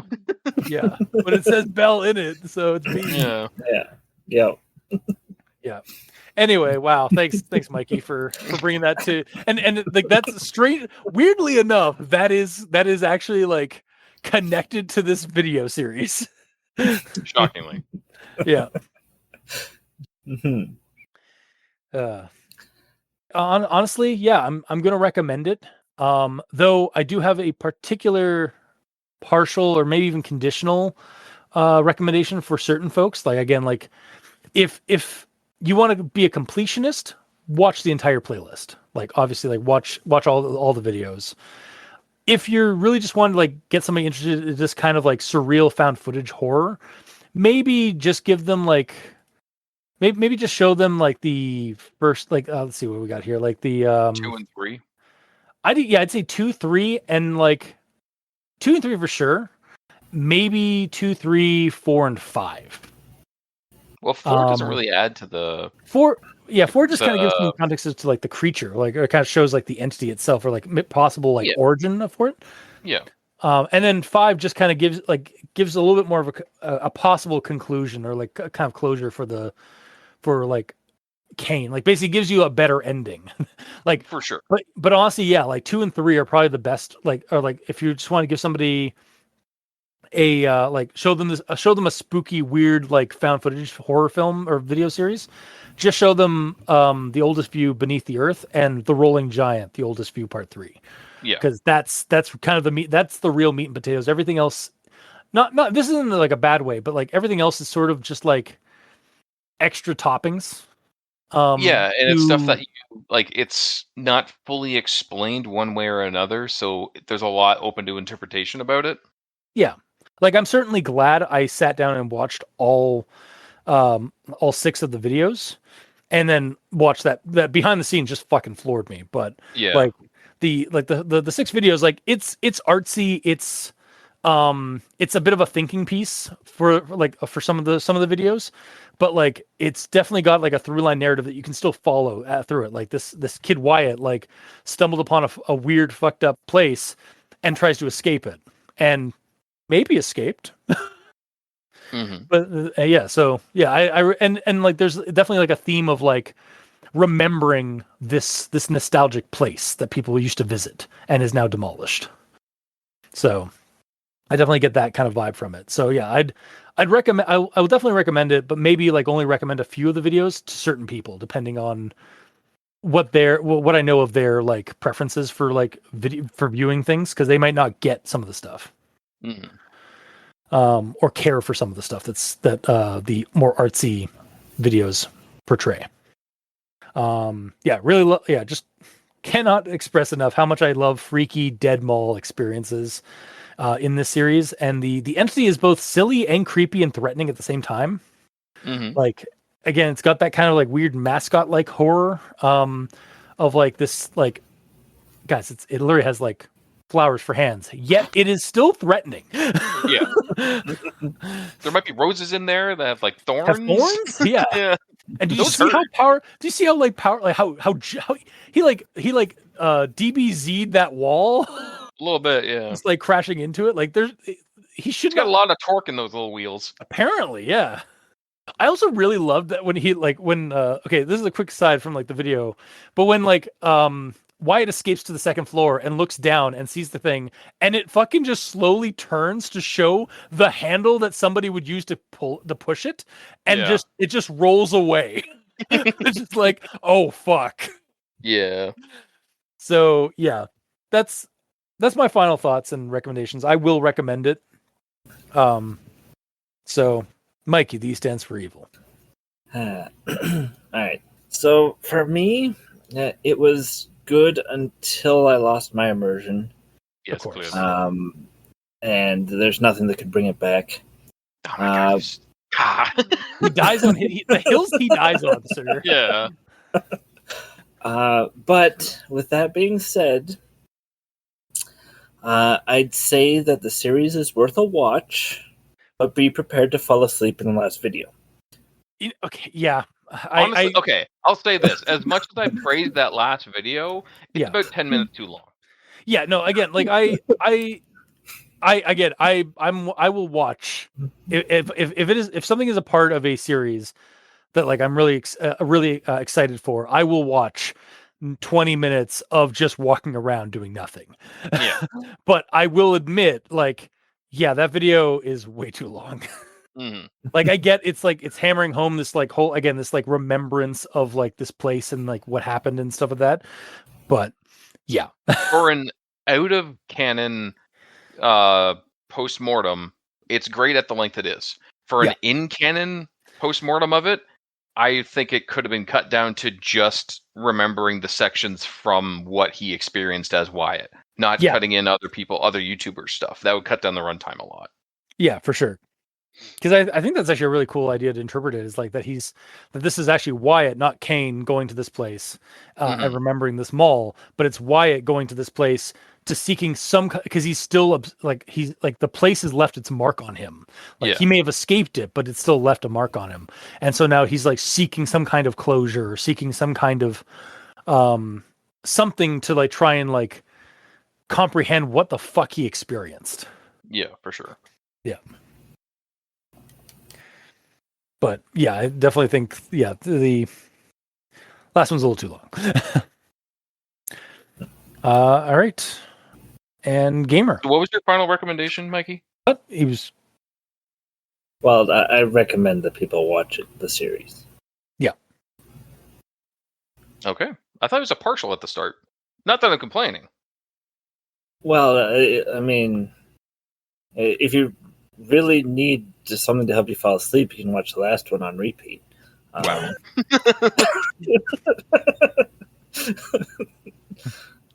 But yeah, the reason for the partial is because my immersion breaking for me. So if you're someone who sees a little bit of CGI and realizes, hey, this is CGI, which means the whole thing's like the CGI, then you might. That ruins it for you. Yeah. Gotcha. Yep. All right. So, Gamer. Yeah, I'll recommend it. Okay. Leave it like that. No, Sweet. no, I've talked a lot throughout the whole thing. I might as well talk a little bit more. But yeah, it's a really well done series. Like, although episode 1 and episode 6 are hard to justify that they're part of the story as a whole, mainly because I still didn't fully grasp the Green Hill Zone area. Personally, if I was recommending this to someone of the series, as you guys said, I would start at episode 2 and questionably maybe not do 6 in the postmortem, or maybe give them the heads up of like, think about part 6 as if it's the same character going to the location. Like that would help a lot with it, I think. But the visuals are really nice. Like when things were edited, and well, I was gonna say edited, but it's all CG. But it's all really well done. Like the lighting's awesome and everything. Camera movement's great. And this whole concept is a fantastic use of a building that is like ends its service life basically, and it's given new life through like this horror story, which is great. I also like that. I think I accidentally read like one of the first comments in the last video, and it was basically saying like, "Good job, Kane Pixel. Now we can't go there and scrutinize your 3D work on the model." I did see that. I did see that one. Also, you know what I kind of wish that Kane would do? Make the 3D model of this place like explorable in like a VR thing or something. That would be pretty neat. That would be turn this into a level for something, like for like even like a walking sim, because like that would be a really cool way to like keep like kind of preserve this mall. For sure. I think more people. I think more malls. Like I think more like I don't know. I like, again, very nostalgic for malls that like for dying and dead malls. I definitely wish there was more. I always like try to I've actually in the past have tried to figure out the layout of certain places or find the layout of a place that's been condemned and closed or destroyed, that I used to go to, just so I could like preserve it in some semblance. And I kind of wish like more malls and more like these kind of spaces were like preserved through like a 3D digital means. For sure. Like for example, one thing that's that immediately popped in my head for. I've been watching the Ciro Gordo, Ghost Town Living YouTube channel for a long ass time. Yeah. And at one point, the Corridor crew goes there and they 3D scan the mines and even outside. And they actually, like through the Polycam website or whatever, they put it up online that people can go there digitally in multiplayer and just walk around as these like very basic avatars and just witness it all in 3D. Yeah, like again, I think that's a good way of like preserving history. Is like and actually, funny story. Ubisoft, when they were making one of the Assassin's Creed games for like in Paris, they fully 3D like they have a fully 3D layout of Notre Dame. And when Notre Dame a few years back caught fire and like was partially destroyed, Ubisoft lent the French government their layout, like the 3D model layout, to help them reconstruct it. That's awesome. That's really nice, actually. And even cooler, when Valhalla, when the other Assassin's Creed game Valhalla came out, they were like certain museums and I guess like academies were using Ubisoft's 3D models of like old English locations and stuff like that as like virtual tours. That's for those locations. So yeah, like it's that kind of like digital preservation of historical locations, or even like not even just necessarily historical locations, but just like locations that meant something to somebody at one point is like really cool. For sure. That's really cool that Ubisoft actually did that. Like, yeah. I normally like have a problem with Ubisoft. Don't really like them, but there's reasons for that. Like, it's fine. We'll move on from here. I want to finish the recording so I can go play For Honor. Anyways, we have a new update that came out. Actually, talking about that. It's in the mall. No. Anyways, where was I? But yeah, the pacing of the story itself was quite good. The rolling giant was cool. Felt very tangible, even though he didn't exist, at least in the form of the story. I think Kane and like some of his like film buddies, I think they did actually make a model, like a physical model, but then they 3D scanned it for the render. I'm sure they did, because they showed like the creation of the mask and the first one, right? Yeah, exactly. Yeah, that's technically behind the scenes. So yeah, because some of that's historical footage from back when, like from the actual mall, and some of that is something fabricated by Kane Pixels. So yeah, for sure. Yeah. Either way, overall, at the story as a whole, while I didn't understand Green Hill Zone, I liked the rest of it so much that I'm still recommending it fully because it was still a really good watch. Yeah. And a complete shock that it's all CG. Yeah, no, just like the capabilities of somebody like with open source, like just like open source software and the creative gumption to do that. I was just about to say gumption. We both had that word loaded. Yep. It's exactly what it is, gumption. Yeah. And it's fantastic. Like, So yeah, I'm done. Okay. All right. So that was this week's episode and our 12-year anniversary episode. If you like what you heard, or if you didn't, leave a comment in the comment section below where this gets posted. Some of us are on Blue Sky. Mikey is at the E stands for evil, and I'm at Review Cultist. You can also send us emails at aldenterigamortis@gmail.com. That's ALDENTERIGAMORTIS@gmail.com, where you can leave us suggestions for other creepypastas, SCPs, spooky things. You creep it, we'll peep it. Yeah. And if you'd like to help support our show financially, you can go to Patreon. We have special episodes, early access, and extra content. To all our listeners, thank you immensely. No, hang on. To all our patrons helping support the show, thank you immensely. You're helping keep those hosting bills at bay. And as always and forever, we very much appreciate that. Damn right we do. And to our listeners and the creators of these videos and stories, thank you immensely, because without your listenership, it'd be like screaming into the void of a darkened, dead mall.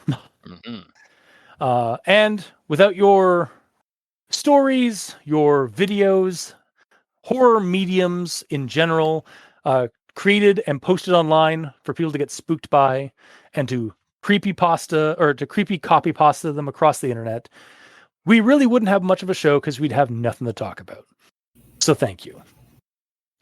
Now's a good time, as always, to bring up that we are a part of a podcast network now, Crit in the Night, an actual play and creepypasta podcast network. We're there alongside our sister podcast, One Less Die, and our cousin podcast, The Role Playing Exchange, for things that go crit in the night. Until next time, I have been your host, Review Cultist. And I'm Mikey, the E stand for evil. And I'm the gamer in yellow. And this has been Al Dente Rigamortis. Sleep well.